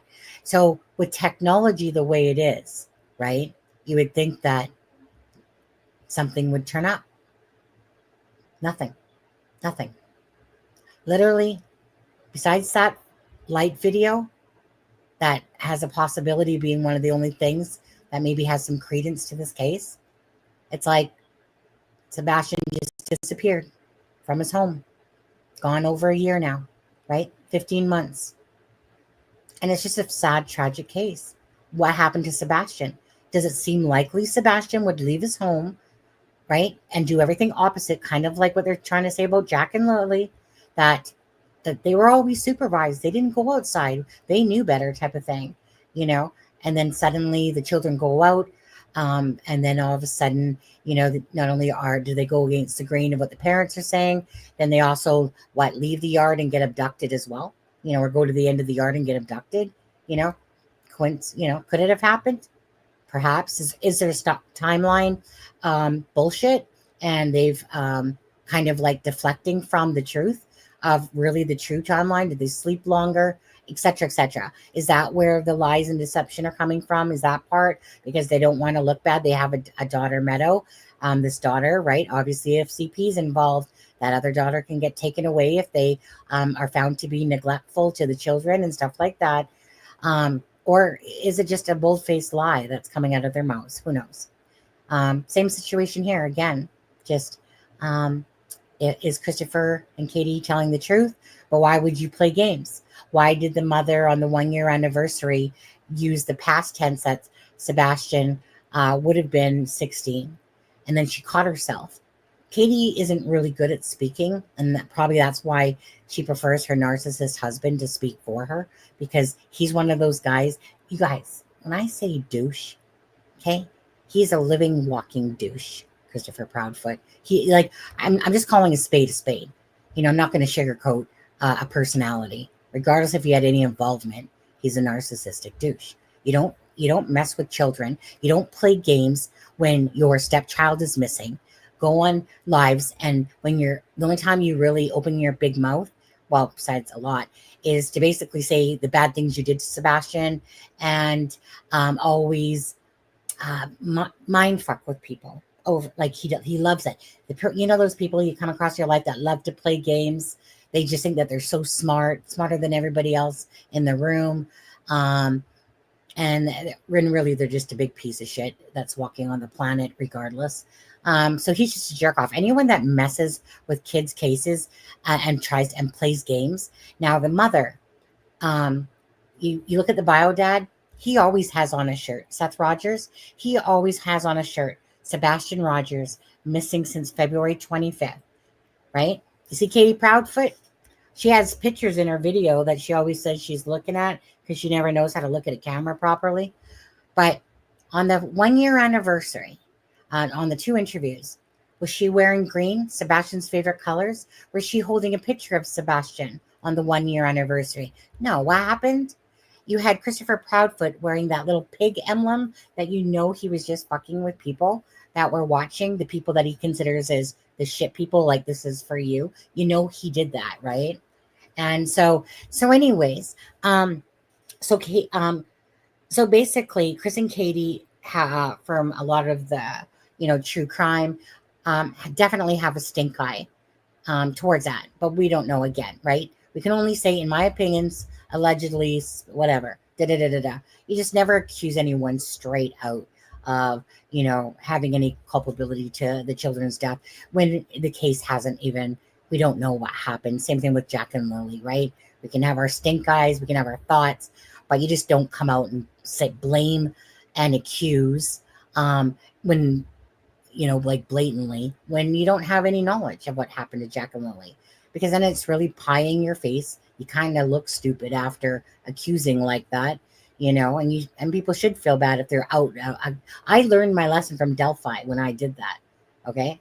Just like Paula from Plunder was saying that she learned her lessons too. You learn your lessons and you know to say, in my opinion, allegedly, or, my thoughts are this or that, but never just outright accuse someone when they've not been found guilty of that. Innocent till proven guilty. Okay, yeah, sure. Hate that expression myself, because obviously if they're arresting somebody, and somebody's in jail, they're there for probably a good ass reason.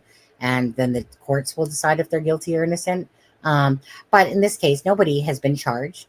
There's nothing at all. Maybe there will come charges at some point. Same with Jack and Lily's case. Maybe there'll be charges at some point. Maybe there won't be. But I feel differently is my own thoughts about that. I feel like I don't feel an abduction happening. I feel, if anything, neglect. Something happened inside the home. Protective, possibly, is my kind of thoughts going on with it, without knowing, though. So for people that know the Sebastian Rogers case, Silver's on the Scene is a person that, nice dude, has a channel called Silver's on the Scene, been looking for Sebastian Rogers, driving around for months and months, like a lot of people have, and just really dedicated to finding answers for the case. So I'm just going to play a little clipping from his video that he did the other day. Let me just find him right here. So anyone that kind of does know this case is Christopher and Katie. They live on Stafford Crescent there in Hendersonville, Tennessee. Katie, like I said, you don't really hear much from. The bottom line kind of comes like this, guys, is that Seth Rogers is the bio dad. Every day since Sebastian Rogers has gone missing, sent you something on Messenger. Okay, I'll look at it in just a second. Every day that Sebastian has gone missing, Seth Rogers, the bio father, who lives an hour away in Clarksville, has always, and still to this day, has remained steadfast in his fight to find out what happened to his child. He does lives, he does interviews, whatever he can do to keep the focus on Sebastian, this man does. Okay, absolutely epitome of what you would expect from parent. Christopher and Katie, they're always, it's always, like I said, whenever they want the LE to use LE told us not to say this. Yeah, okay, shut the front door. When people use that as their escape out of something, and it's if you know the case, it's a bunch of crock of shit. But anyways, so the opposite is happening with Christopher and Katie. Basically, the way it is perceived is pretty much that they're handing out flyers. In the background, they're handing out flyers that pretty much you don't see them doing shit all. You see Christopher Proudfoot. You saw some interviews at the beginning, and I get it, but it's kind of like Katie pretending to be a meek meerkat, Christopher Proudfoot, the loudmouth narcissist that goes on to interviews, and he's on people's channels, typically the trash channels now, and that's all he does is people kiss his ass, basically, when they're just really using him, to be honest with you. Just so, because at the end of the day, it becomes about clicks and views and them acting like they're important because Christopher Proudfoot, the narcissist, is on his channel, but it's always, they're good watches when Christopher Proudfoot's on, because you're listening to all the inconsistencies and the lies and what he says and does. And you can guarantee that for sure that the LE is keeping track of all of this as well. And there's been a lot to this point. They did cut back. At the end of the day, regardless if you're innocent or not, you're going to be attacked, and you're going to have your people that are for you and against you. It's just going to be that way with channels regardless, right? Team Green is what they call Sebastian, which is the people that are for Seth Rogers. I don't like to think of it like that, but that's kind of how it is Team Green is Sebastian Rogers, Seth Rogers, who is genuinely showing this. Christopher and Katie, you don't see the mother screaming from the rooftop, help find my son. You don't see any of that. You barely see them, what I deem is pick their ass off their couch and do anything to help in finding Sebastian. Could we be totally wrong? I'm sorry, but that's the perception that you've given pretty much the world, is that you hear from the bio dad, the bio mom, she's basically, they act like they're searching hard for Sebastian, and they go up to Yogi Park, and where basically near Tennessee there where Christopher Proudfoot's working, and they take Sebastian's thing off their own vehicle. Why? Because instead of it being about Sebastian, they don't want to be hunted down by YouTubers that see Sebastian's thing on their car. The YouTubers already found them where they were, type of thing. But they closed down their Facebook accounts, or basically they hid them, but more made them private is what they did. So anything that you can do to enhance people using social media or putting your child's picture on the side of your car, they took away, right? Seth Rogers every day, all the time. I shouldn't say every day, but pretty much every day has Sebastian's shirt on all the time, begging, pleading, crying, just wanting his answers to what happened to his son. Does he have his own thoughts about what he feels might have happened or could have happened, about Sebastian and the mother, his ex-wife or whatever and stuff like that? Yeah, absolutely. Sebastian was last with his mom. He did a bunch of major things. So again, the video from Silvers that we're going to watch in a minute is basically Silvers driving up Stafford Court where the Proudfoots live. And then Katie comes out of the garage in her vehicle, what he believes is Katie.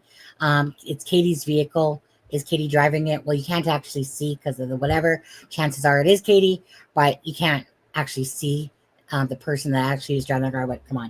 Do you honestly think Christopher Proudfoot's going to hop in her vehicle when he has his black ass truck out there, right? So that's what we're going to watch right now. So Silver's on the Scene is the channel for Sebastian Rogers. That's not what I'm going to play. I need to stop screen on that one.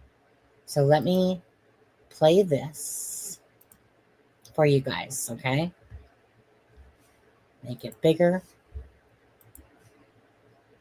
Very sus case for sure. I'll make this bigger like this, and then I'll play it.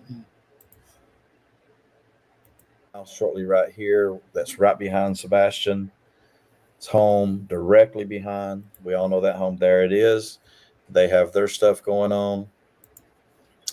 And we're about to take the turn now right onto Stafford, where a 3 a.m. car, all that happened. And now we'll be taking, as you get on Stafford, take the turn. You have one home to the right before you see Sebastian's home. And as we approach Sebastian's home and we look over, we see this.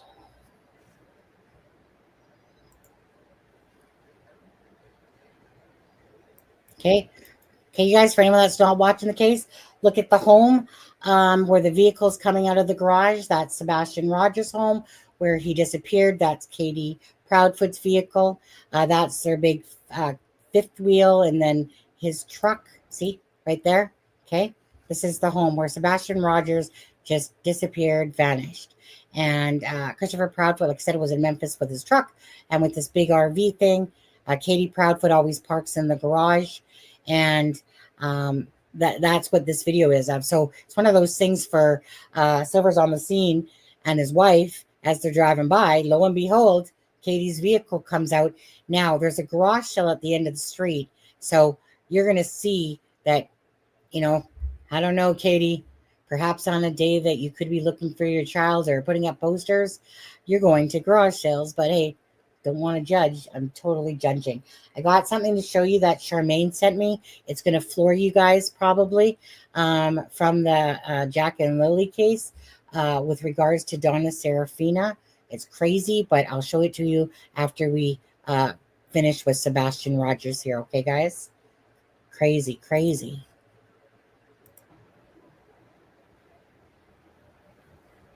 Did you see it? Keep watching. Ladies and gentlemen, this is the first time I've ever in person seen KP's car. And you see it's coming out. Now, allegedly, that's why the disclaimer's on the wall. It looks like KP's car. I swear. It comes out of KP's home. It was backed in. We're going to go back and see it again, but it was backed in. It pulled out front ways. We stopped here, as you saw in the first video, to look at the stuff and watch. Is she driving? That's the title of the thing. Was this KP? someone's driving. Is CP driving? It appears to me from stopping the video, there's only one person in the car. Now, at this point, I'm not trying to be ego that they even know who I am. I'm trying to find their son. I don't really care to see them. I want to find their son, their stepson and son. By the way, let me stop right here. There goes, watch, there goes the round truck. Poster in the driveway, that's great. So we go, and it looks like from here, we'll go back and look at it, that they may stop and check the mail. So at this point, I don't know if they were coming out without a 1 second here. but when my car went by, is there any way they may know of my? Okay, I'm going to stop it right here. So for anyone that doesn't know, again, this case, so this home that's to your left-hand side that has a bunch of vehicles there, and there's a boat and the guys. So that's the camera footage that if you go right across the street into that common area, that's where this flash, these light, we'll call it the light video, derived from. Okay, so what happened is that the camera on this home to the left, it for some reason stopped working for a couple of days. So the camera is stopped at, I believe it's 3:11 in the morning, if I'm not mistaken. And so it stopped at that time, but it stopped there. Sebastian Rogers disappeared on the Monday, or according to Katie, between 12 and 6. Okay. So the time on that video is stuck on 3:11. But there's other things surrounding that area to why it's believed that it's around 3:30 that these light video. So it's one of those things, guys, you'd have to watch a lot of my videos or, to understand this case. I always try to put out the facts, not the bullshit. Okay. Speculation talking, absolutely. But when it comes to a case, it's always about the facts when it comes to things that are known, whether it's out of Jack and Lily's mom and stepdad Daniel's mouth, whether it's out of a family member's mouth, anything like that, Ellie's mouth, RCMP's mouth. It's the facts. That's all I like when it comes to that part of the case. I don't want to add to it with false information and add to the diarrhea that gets put out there without it being verified and stuff like that. That's like when Kent, he said he saw on The View about the private property thing. I haven't seen The View on that. But anyways, I don't like to talk about things unless it comes out like that when it comes to the gist of the case. Okay.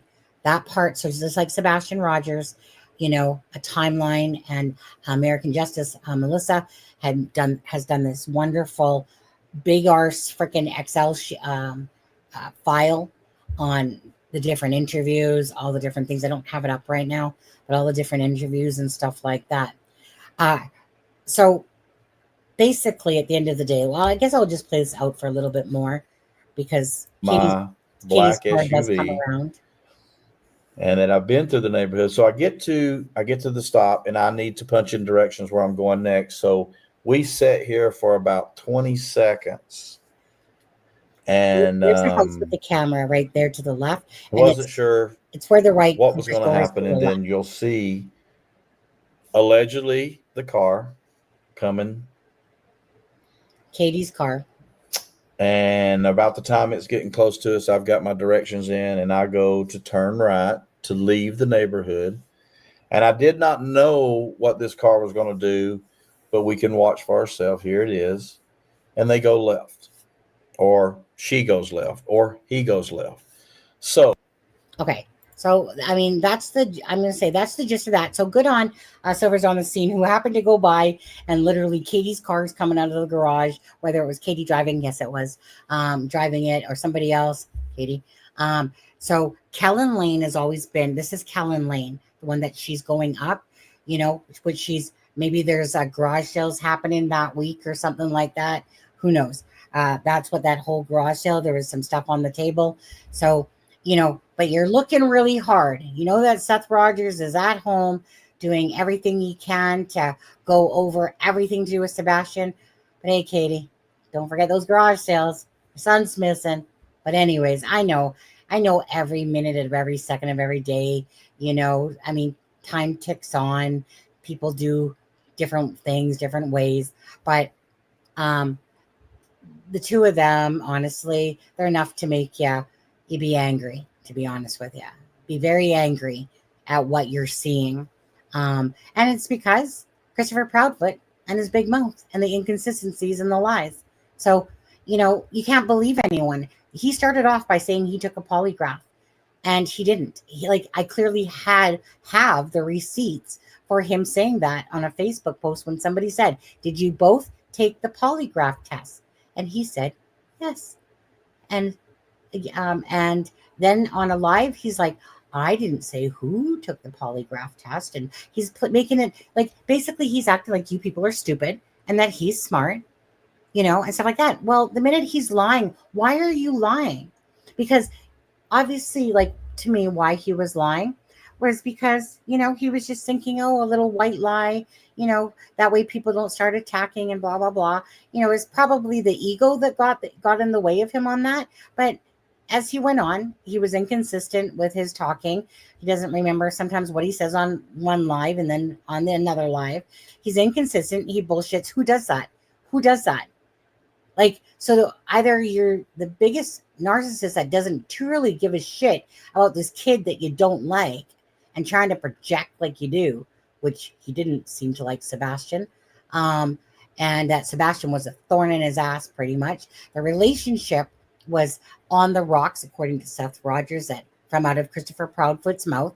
Heaven forbid, wife number 5 relationship would be on the rocks, But anyways, relationships on the rocks. They're talking about putting Sebastian in some sort of health or in some sort of what do you want to call it, mental health facility type of thing, because apparently, when his autism is acting up and that, he's basically trying, I think, gives them a run for their money, let's just say. And, but it's a very angry case because this child, something happened to him. What happened to Sebastian Rogers? It's infuriating when you're watching cases and you're not seeing what you think you should see. You're watching it from the bio dad, but you're not watching it from their side. And it's just, it's what I just believe in karma. Karma has a funny way of rearing its head in a sense. And, the truth will come out at some point. I just pray that Sebastian is somewhere and that the light video has something to do with Sebastian being put in a vehicle and being taken away, perhaps. Something happened to Sebastian. He doesn't have a magic carpet. No UFOs came and got him.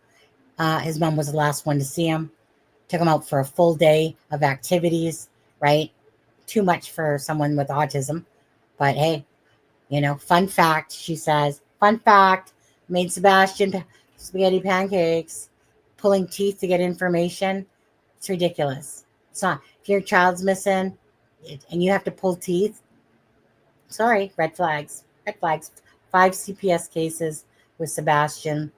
I mean, again, with this case, I would suggest if you are interested in just understanding it, honestly, just watch some of the timeline videos of Sebastian and stuff like that. It's just a mysterious case that obviously has an answer to it, just like Jack and Lily's. Okay, I want to send you. Okay. So let's go back to Jack and Lily, guys. Okay. Okay. So where's Donna Sarah? I think did I close off her thing? Nope, I didn't. Okay.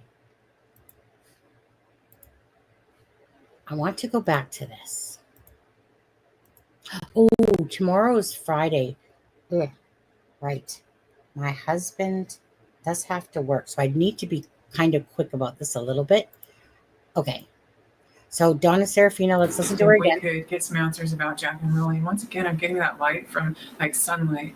And I'm feeling like a road where the sunlight shines on it, and always be aware that it could be a name, right? Sunlight, sunshine, something like that. Or it could be a literal where the road comes up a little of a hill and then it flattens out right where it begins to flatten out, then the sun hits it in a real pretty way. It could be that. It could be the name of a fire road that has a metal bar for a gate. It could be any of these things, or underneath where the wires are. So I don't really know, but I just know that I've seen that several times. And then I've also seen what I perceive to be the little girl getting off the school bus, but I don't really see the driver, and I don't really see the kids. I just know they're there. And the little rain boots that she has are actually dark in color, and I've seen the photo with the light ones, but these ones are dark in color and they have little objects all over them. And so I'm seeing that. So and when I see that scene, it is either the bus being important or these rain boots being important, because I don't really see her totally. And the boy is kind of an afterthought, like, is he there or isn't he there? I don't know. And then I received 100%, not from me, a nursery rhyme. And I know someone could say, oh, how ridiculous, how stupid. But this could be somebody's name, or it could be a location. It could be, it means something to one of the parents as to something. It means something. So I'll just tell you, it's Peter, pumpkin eater, had a girl and could not keep her. Put her in a pumpkin shell, and there he kept her very well. Okay, so is Peter the name that matters, or is it the pumpkin, or is it a clue to something? I don't know, but it is some sort of clue. Okay, so I'm just going to close my eyes for a little bit, and I'm just going to wait and see if I get anything. I do kind of feel like these wires, where some big wires go, wherever some big wires go, like the really big kind, with the big towers. I don't know that they have wires anymore, but I don't know. I just keep seeing that. Am I seeing a cell tower, or I'm seeing wires? Because it seems like wires, but it's those big metal towers, so you don't know for sure. I don't know. But that seems to be right where the sunshine, the spot of sunshine hits the road. Like, I have a feeling if I was there, I would go down there, but I don't even know where it is. So I wonder if there's a place where you look out over the valley, and that's just up ahead from the sunshine place, maybe? I'm not sure. It's just kind of molding. It's just kind of coming together a little bit. Okay, so I'm going back where these towers are with the wires. I feel like seeing Sunshine Road Fire Trail. Yeah. I saw that shape again. It's like a circle if you drew little things coming off it. Like, what the heck? What is that? I don't know if that's... Is it someone drew a sun, or... It does represent something, because that's like the second or third time I've seen it.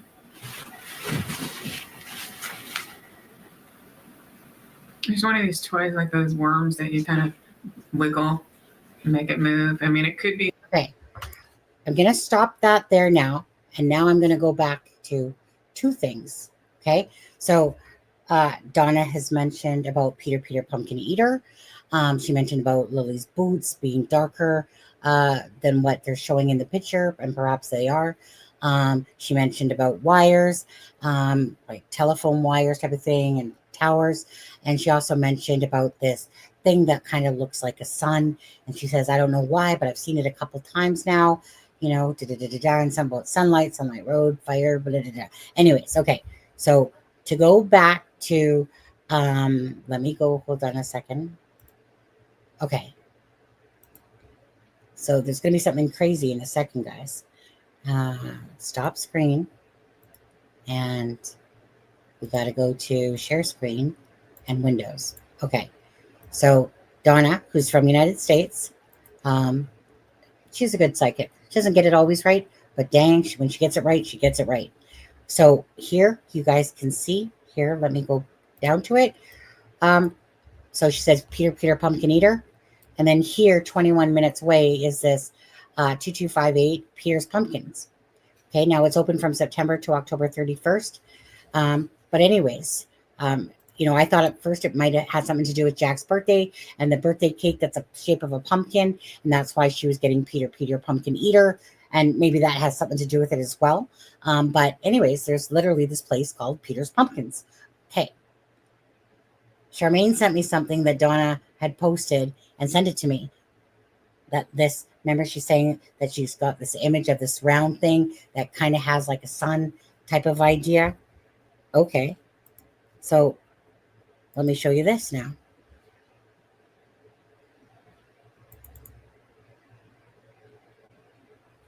Right there. Gairloch Road, Westville. This thing, she says, is round that looks like a sun.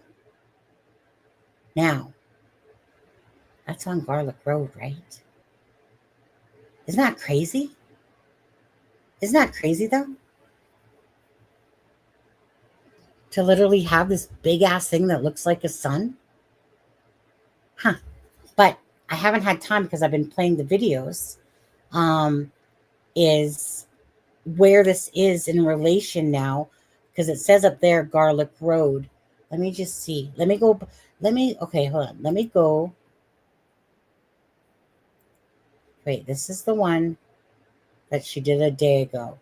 Let me just go to Donna's channel and go to her post for a second. Ah, no, I didn't click on that. Post. Okay. Okay, so she says Gairloch Road, Westville, Nova Scotia. Okay, Lily and Jack, this structure is on Gairloch Road. Looks like very much like what I saw in my vision. Well, I don't freaking know what it is. Hey, Kent, are you still here or did you leave? So let me just take a look here. So let me stop screen on this and share screen and go back to this right here. Okay. So you know what? Let me drop a pin here. Let's drop a pin here. And Peter's pumpkin.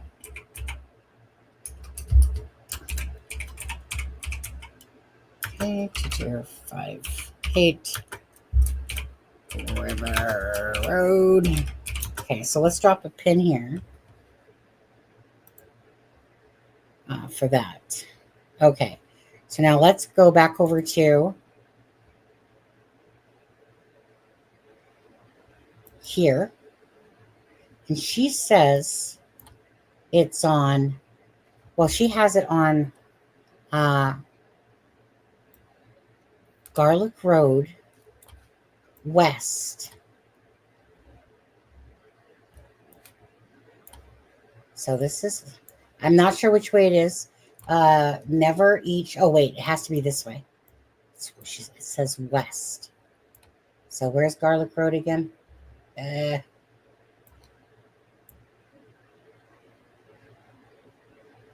Hold on, where am I? I'm lost. Oh, down over here.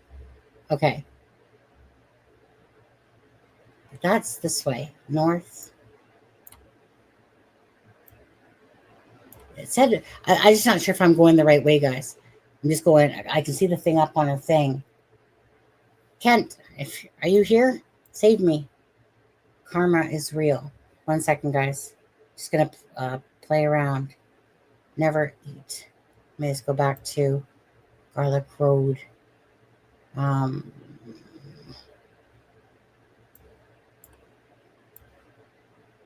don't know where this, it's on Gairloch. Wait, that's 289. That's not Gairloch. Let's go back to Gairloch Road. Hold on. We need to go back up here. Okay. We need to look for something that looks like a big sundial. Oh, wait. So this turns into 289? So is it the other way then? This is Gairloch Road. Or is Gairloch Road, I guess it's part of 289? Okay, well, let's just scoot on down here. I mean, we can only go so far. Is there anybody see some freaking ass sundial? I don't know what the heck that is. Is this considered Gairloch Road still? Oh, it is. Okay. I feel like should be going the opposite way though. I feel like I should be going this way. because it said west. Wait, what did it say again? It said, let me just look at that picture. 1 second. Gairloch Road. Okay, let me type in this. Gairloch Road, Westville, Nova Scotia. Let me type that into Google.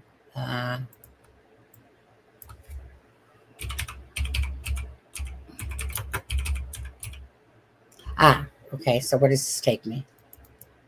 Search.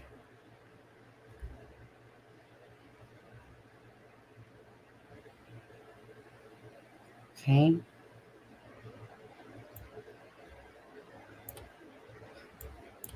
Where's Kent when I need him? Kent, where's this big ass sundial?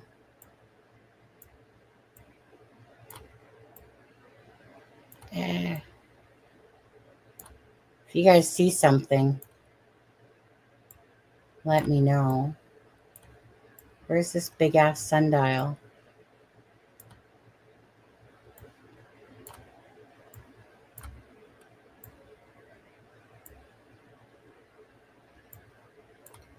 This is still Gairloch. Oh no, this is Sattler Road. So we're too far. So Gairloch. Okay, so it ends here. Okay, so it has to be somewhere. Big frick. Maybe am I zoomed in too much? Has to be somewhere. This big ass sundial thing. Where the heck is it?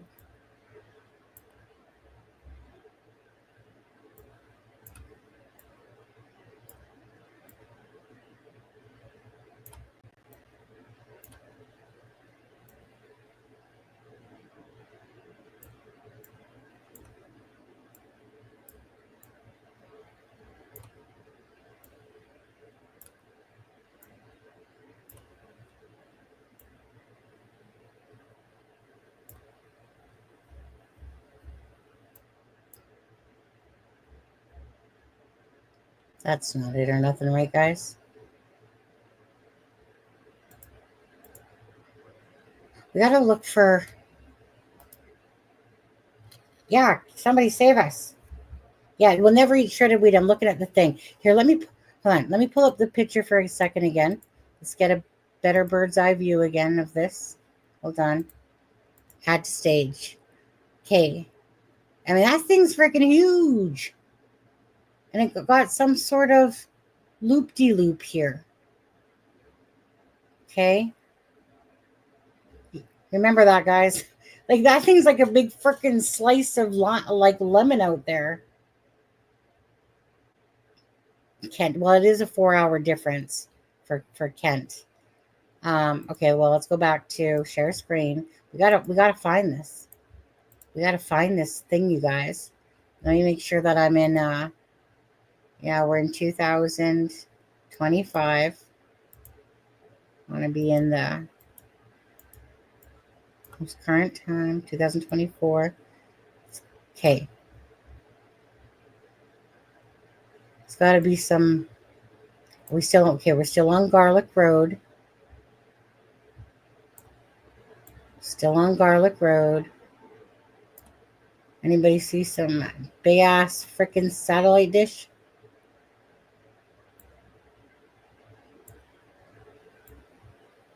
Frick, how long does this freaking Gairloch Road go? We got to be closing in on this sucker. What the frick is it? Oh, we're back at the home. Okay, we need to go down here. Obviously, then, if we can't find it there. Okay, we need to find some sort of loop-de-loop thing going on.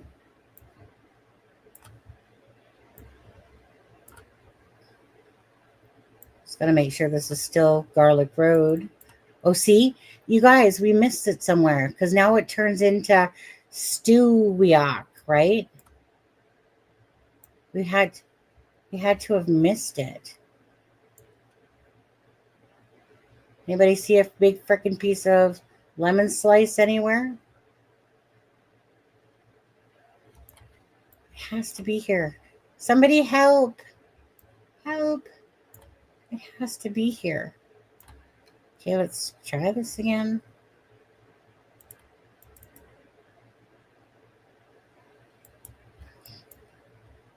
Where is she seeing this? But she said west. Okay, search west. Westville.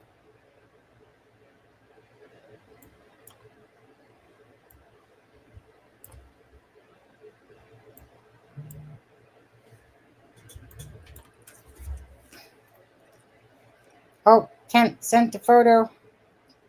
Kent, are you paying attention online? 1 second. Is Kent there? I'll look tomorrow. I'll go back to the pic. Hold on. It's not photoshopped. You stop over there. Let me see what Kent's saying. Kent will know. Let's see. What's Kent? Oh. Kent, where is that?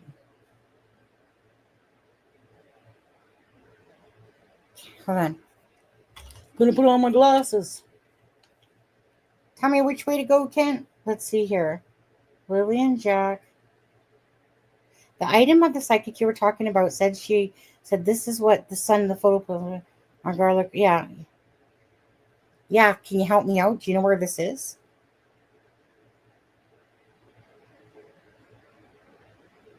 Remember when she was talking? Yes. Yes, I have that right now on my channel.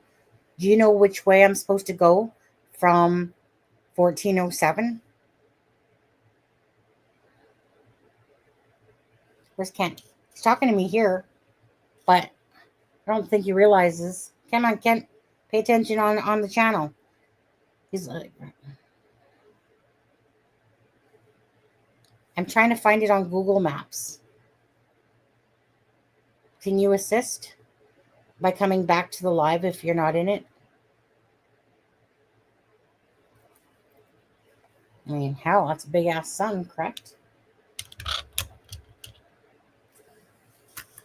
Okay, let's try this again. It's not photoshopped. Never left mark 1 kilometer. What's Charmaine saying? I think it's zoomed in a lot.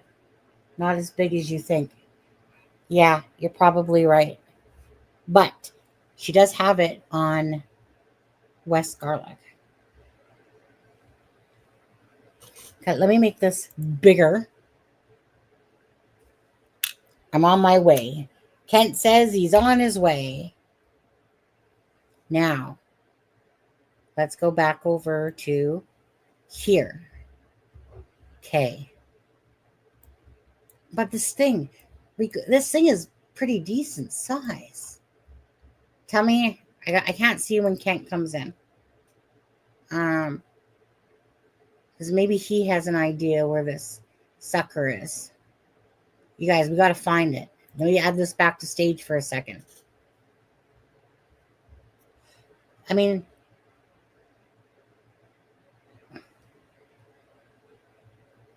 oh, who are you talking about, Charmaine? Or me? Okay. We got to find this. No, Kent, where do I find this sucker? Have you ever seen this, Kent, yourself? Like, is it as big as it looks? Because look at the home. This thing is huge. If you look at the home, this is like freaking like a big ass sundial. I know, Charmaine. We didn't trick you, Kent. Kent, where do I find this sucker on Google? Because it's really big. And she has here, let me take off my media. Let me take off my this. See? Gairloch Road, Westville. So it's somewhere on Gairloch Road for sure. Where's Kent? Mark, you better give me $100 right now for talking like that, you dirty crook. This is not... Mark, how does that even look fake?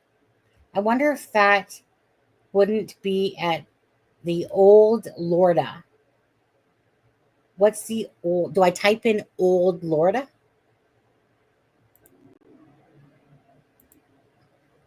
Do I type... whoops. Present. Do I type in Old Lorda? Hold on. Okay, here, let's copy this. Copy. Old Lorda. Oh, that's definitely not it. Old Lorda. What do I type in? Old Lorda?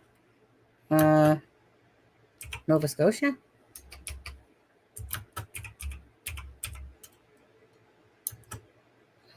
What would I type in, Kent? Would it be here? Would it be here? Let me go back to see what Kent's saying. Just type in Lorda. Okay. Delete. Nova. If I type in Lorda, Old Row, Thorburn, it says 289, New Glasgow, Nova Scotia, Hawkesbury, Pictou, Nova Scotia 106. Yeah, nothing's coming up for just Lorda. I need better guidance from my... It used to be a COA campground.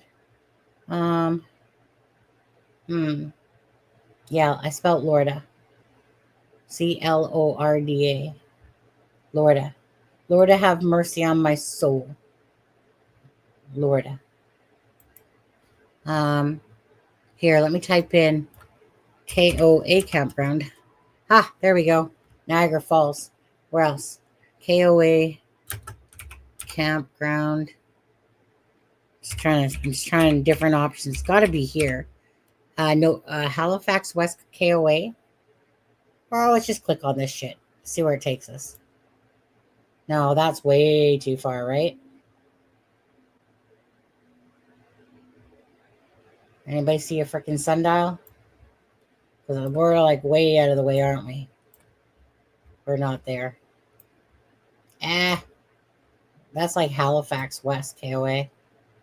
Any big sundial just by chance over here? Big sundial? No, because it says Gairloch Road. So let me go back because I can't see. I'm on like when I'm back here, so I have to come back to the chat for a second. Okay, 289. That's the Gairloch Road. Lansdowne Outdoor Recreation. Oh, is that what it is? Lansdowne Outdoor Recreation? Okay. Lansdowne. I'm spelling it right. Outdoor. Outdoor sports store. Outdoor recreation. Why is this so hard? Recreation Lorda Association.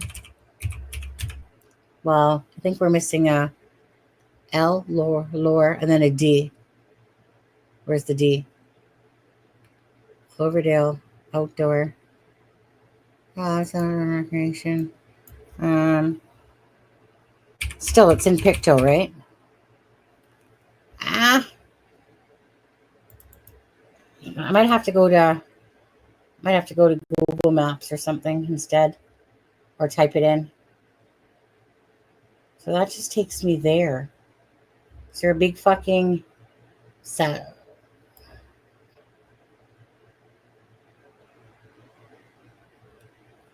Okay, I gotta come back to chat again. Well, this is gonna drive me bonkers. It's a nature park. Should I type in 289? Choose Lorda 289. 289. Yeah, 289 is Gairloch Road, right? Gairloch Road. It's a nature park, but it's now closed. Hey, didn't somebody mention something about a vehicle near the nature park? Remember that was closed? It's one of the driveways. It's the driveway they said was gated and chained with the black gates. It's on the opposite side of the road of the home. It's one of the driveways.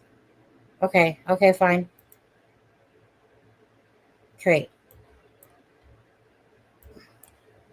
This is the home, right, of Jack and Lily. I'm kind of lost right now, to be honest. I feel like I'm a moron that can't seem to find a big ass lemon slice.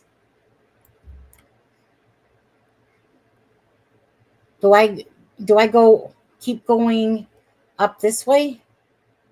Do I keep going up that way? Because I know what Kent's saying, but I'm still confused. It's a nature park. Okay, hold on a second. I'm going to go to Florida, Nova Scotia. What is it? A natural park? Okay, let me just see if I can get an address. Okay. Florida. Okay, let me see if I can put in this address. Copy. Florida, Pictou County, Laura Park in Pictou County. Okay, let me. Yeah, in a couple minutes, my love. Okay, hold on. See, I knew it was my husband was going to be shouting bedtime. You guys, we got to find this for a freaking husband. Paste. Search.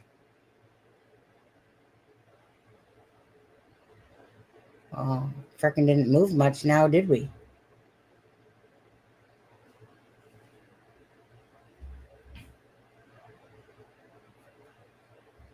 Okay, you guys, I really need help here before my husband needs to go to bed.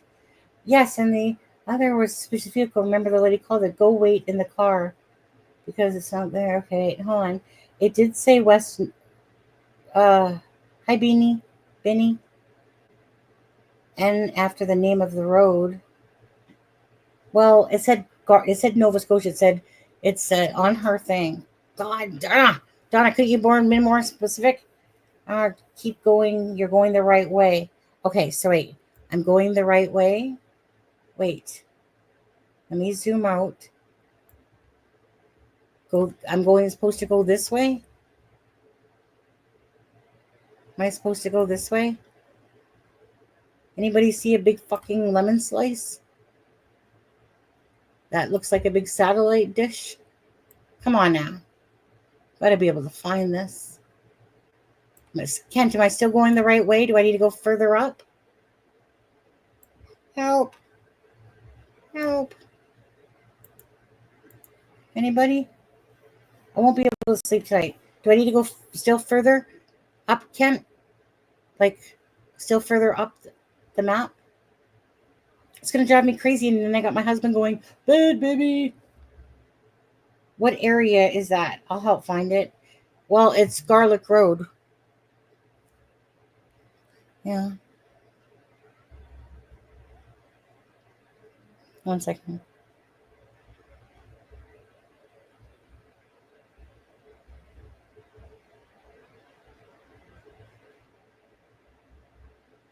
One second.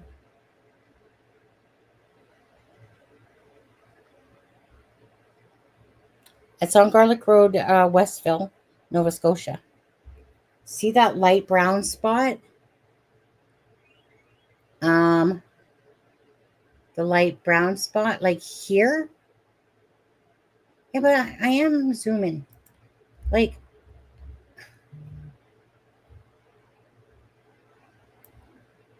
certainly not that. Hey, there's a heart. Oh my God, come on, you guys. This is like a big lemon slice from the sky.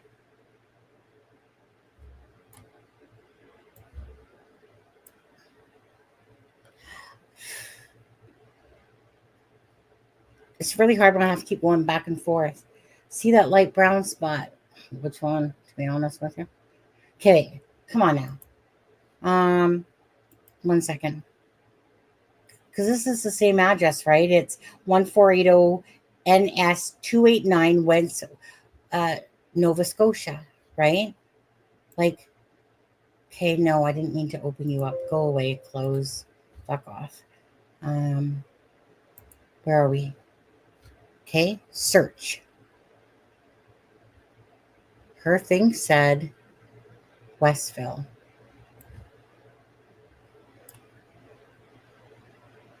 Come on now, you guys. I want to find this, please. Please. How fucking hard is this? Big lemon slice from the sky. See, now the curse words are coming out, Joe.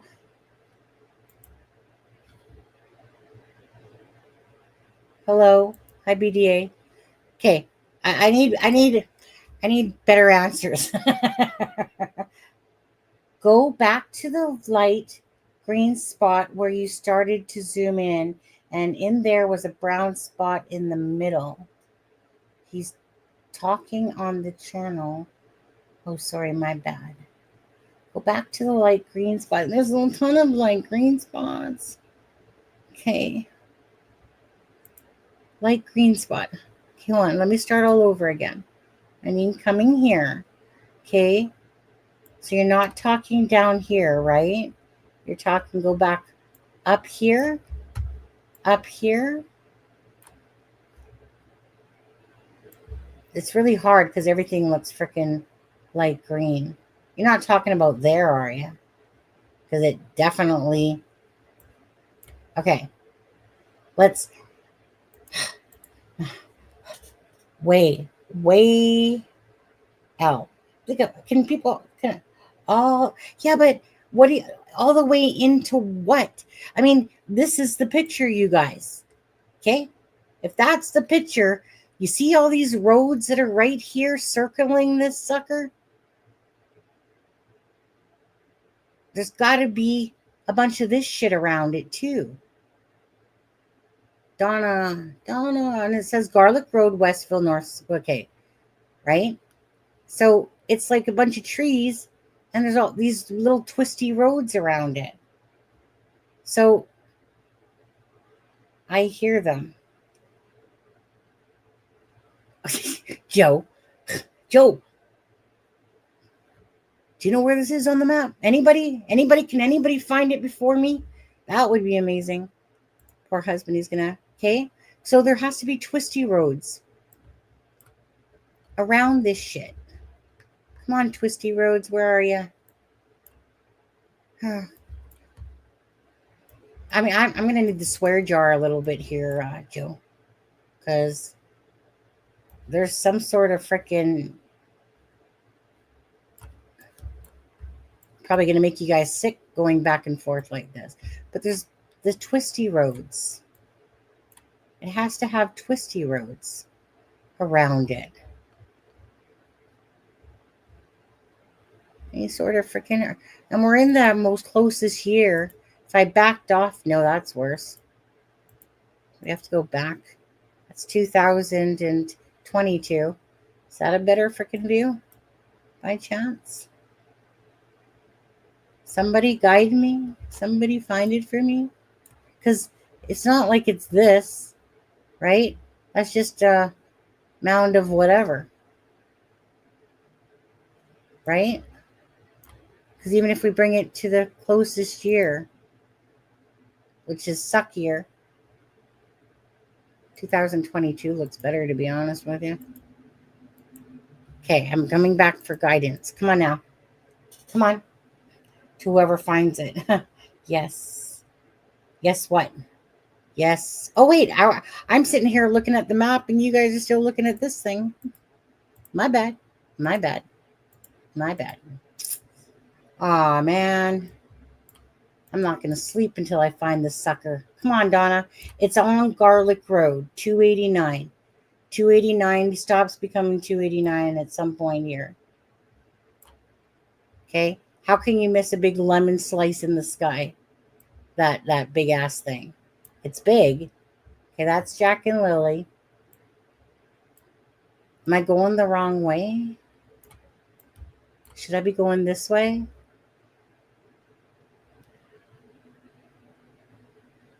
Lansdowne. Hey, there's a freaking cemetery there. You'd never know it.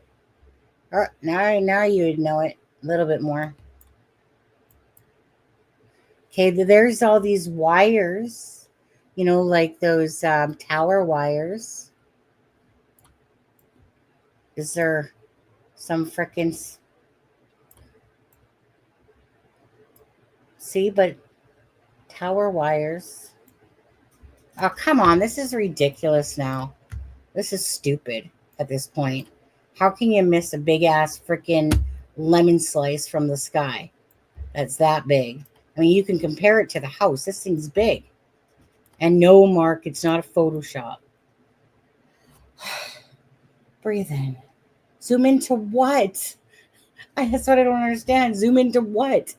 Brown, brown, brown, brown, brown, green, green, green. Zoom in where?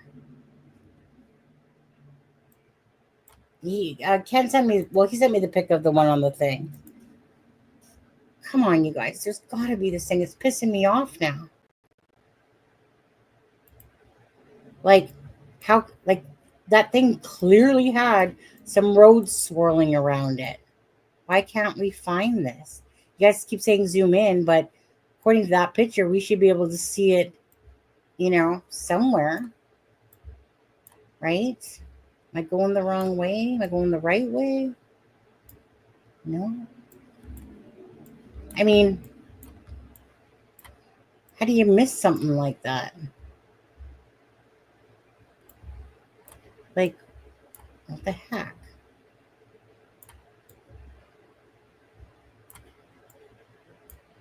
Like, how do you even miss that? Are we even on? We're still on garlic?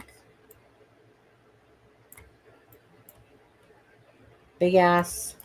See, it's definitely, it's not this thing here. That's just a pile of whatever. Okay, seriously.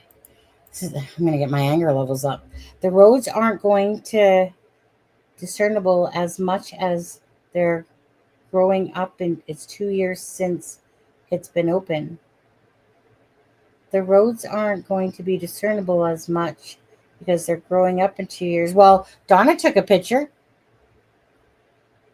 Donna, like, if Donna found this picture from Google Earth.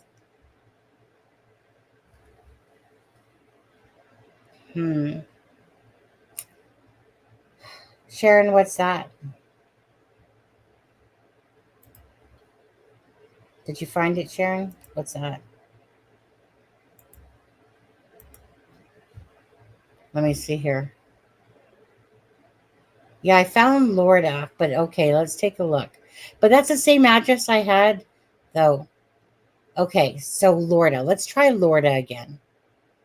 Okay. So it's down near that Stewie Wickle place. That Stewie Wickle Road. All right, well, this is going to have to be my last attempt before husband. I need to let him go to bed. Okay, so hold on. Thanks, Sharon. Yeah. Well, I already see I have that, Sharon. 1840 right there, right? Same thing. But let's put in this one, Sharon, the one that you put. It's going to take me back over. Wait, where am I going?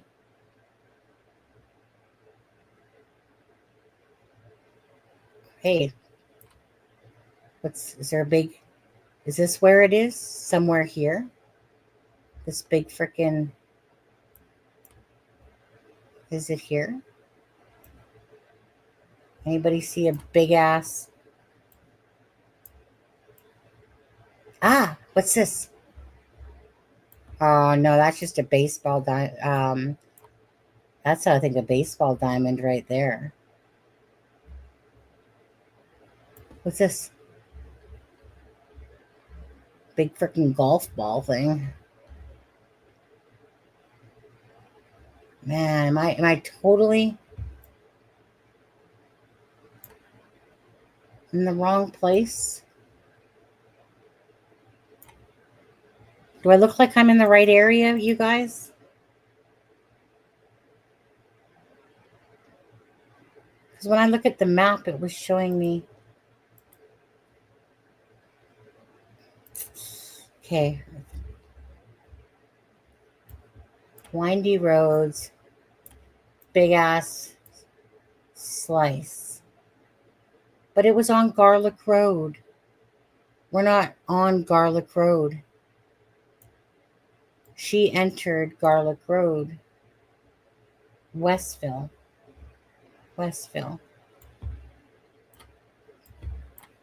Dang it all. Tim Hortons. Woohoo. Jimmy's.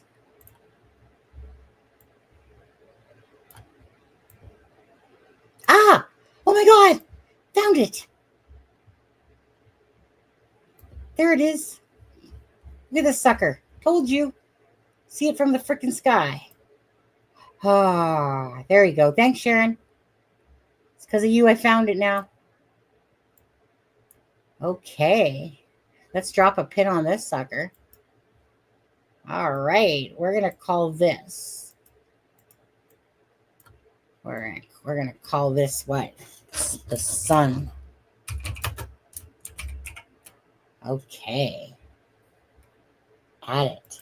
Boom. Okay. So, where is that in conjunction with, you know what? I'm going to have to leave it there, but Donna said Peter Pumpkin Eater. Okay. So, what address? Is there an address here? Reservoir Street.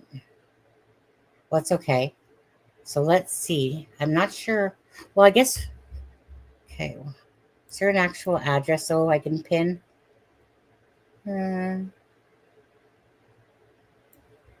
Just trying to see where this is in conjunction to.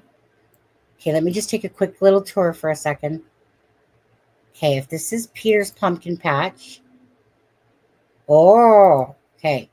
So Peter's Pumpkin Patch is here. The sun thing is there. Is there a bunch of wires, tree line shit going on here? Okay, that's going to have to be food for thought, you guys. But Peter's Pumpkin Patch, so she said Peter Pumpkin Eater, Donna Serafina, and then she said she saw something that looked like a sun that she kept seeing. And then there's this big-ass sun freaking ass thing. No, it's because of you, Sharon. It's because of you. Okay, so I expect you guys all to do your detective work here. And listen to Donna Serafina again. Peter Pumpkin Eater. Towers, wires, the sun. I think that's pretty much what we got to go on at this moment. Isn't that crazy, though? That she does a nursery rhyme, and then she's talking about this round thing that she's been shown a couple times that looks like the sun, and there in the same vicinity is this big-ass sun. It's crazy. Coincidence? I think not. Anyways, guys, okay. It's called the Psychic Circle. Let's call it that. The sun is the Psychic Circle. And hence my name is Sunny, right? Plays a part, right? So obviously I wanted to find this humongous thing that looked like a sun. So told you could see it from the sky there, guys. Anyways, you guys got to get going. Love you guys. Unless I do a live in the afternoon, I'm not sure at all if I will, because I do have a work barbecue to go to at the Derby Reach. So I won't see you tomorrow night for sure, but if something massive happens and someone sends me anything through Messenger or to my email, or actually no, I won't see my email till tomorrow anyway. But anyways, let's just go with that for now. Okay. All right. You guys, bless you. Thank you for everyone that Charmaine for joining, and everyone that has joined today watching the live, that's hit the like and the share button for the missing children and all that stuff. It's always a pleasure with new people, of course, that come in, possibly become family till they get bored, and then they move on to a different case. Who's not sure? I'm not good at tech. That's okay, Kent. It always comes to this regardless. It's teamwork, right? It's one person cannot do everything and think of everything themselves. So it's just a matter of different thoughts. People have more information, like Kent, you living from the area, Sharon Parker, sending me that thing. Towers right there too. Right, exactly. Charmaine, you got this now, right? Take this over so that tomorrow we can solve the case, figure out what happened. We'll pass it on. Right. Anyways, bottom line is Thank you guys for everything that you guys do as well. If it wasn't for people that come and watch channels and share and like, you know, the missing and the murdered would never get the attention that they deserve. So give yourselves always that love and care that you guys provide by doing your little part as well, just like the channel. Okay, so you guys have a great night. See you as soon as I can. Other than that, thanks everyone. And husband can go to sleep now. I don't have to go to sleep, but husband does. All right, bye guys. Bye guys. A Norfolk night, the world is cold. We stand surrounded, we are not alone. Within my reverie, there's only light. Without an honor, we stand and fight. And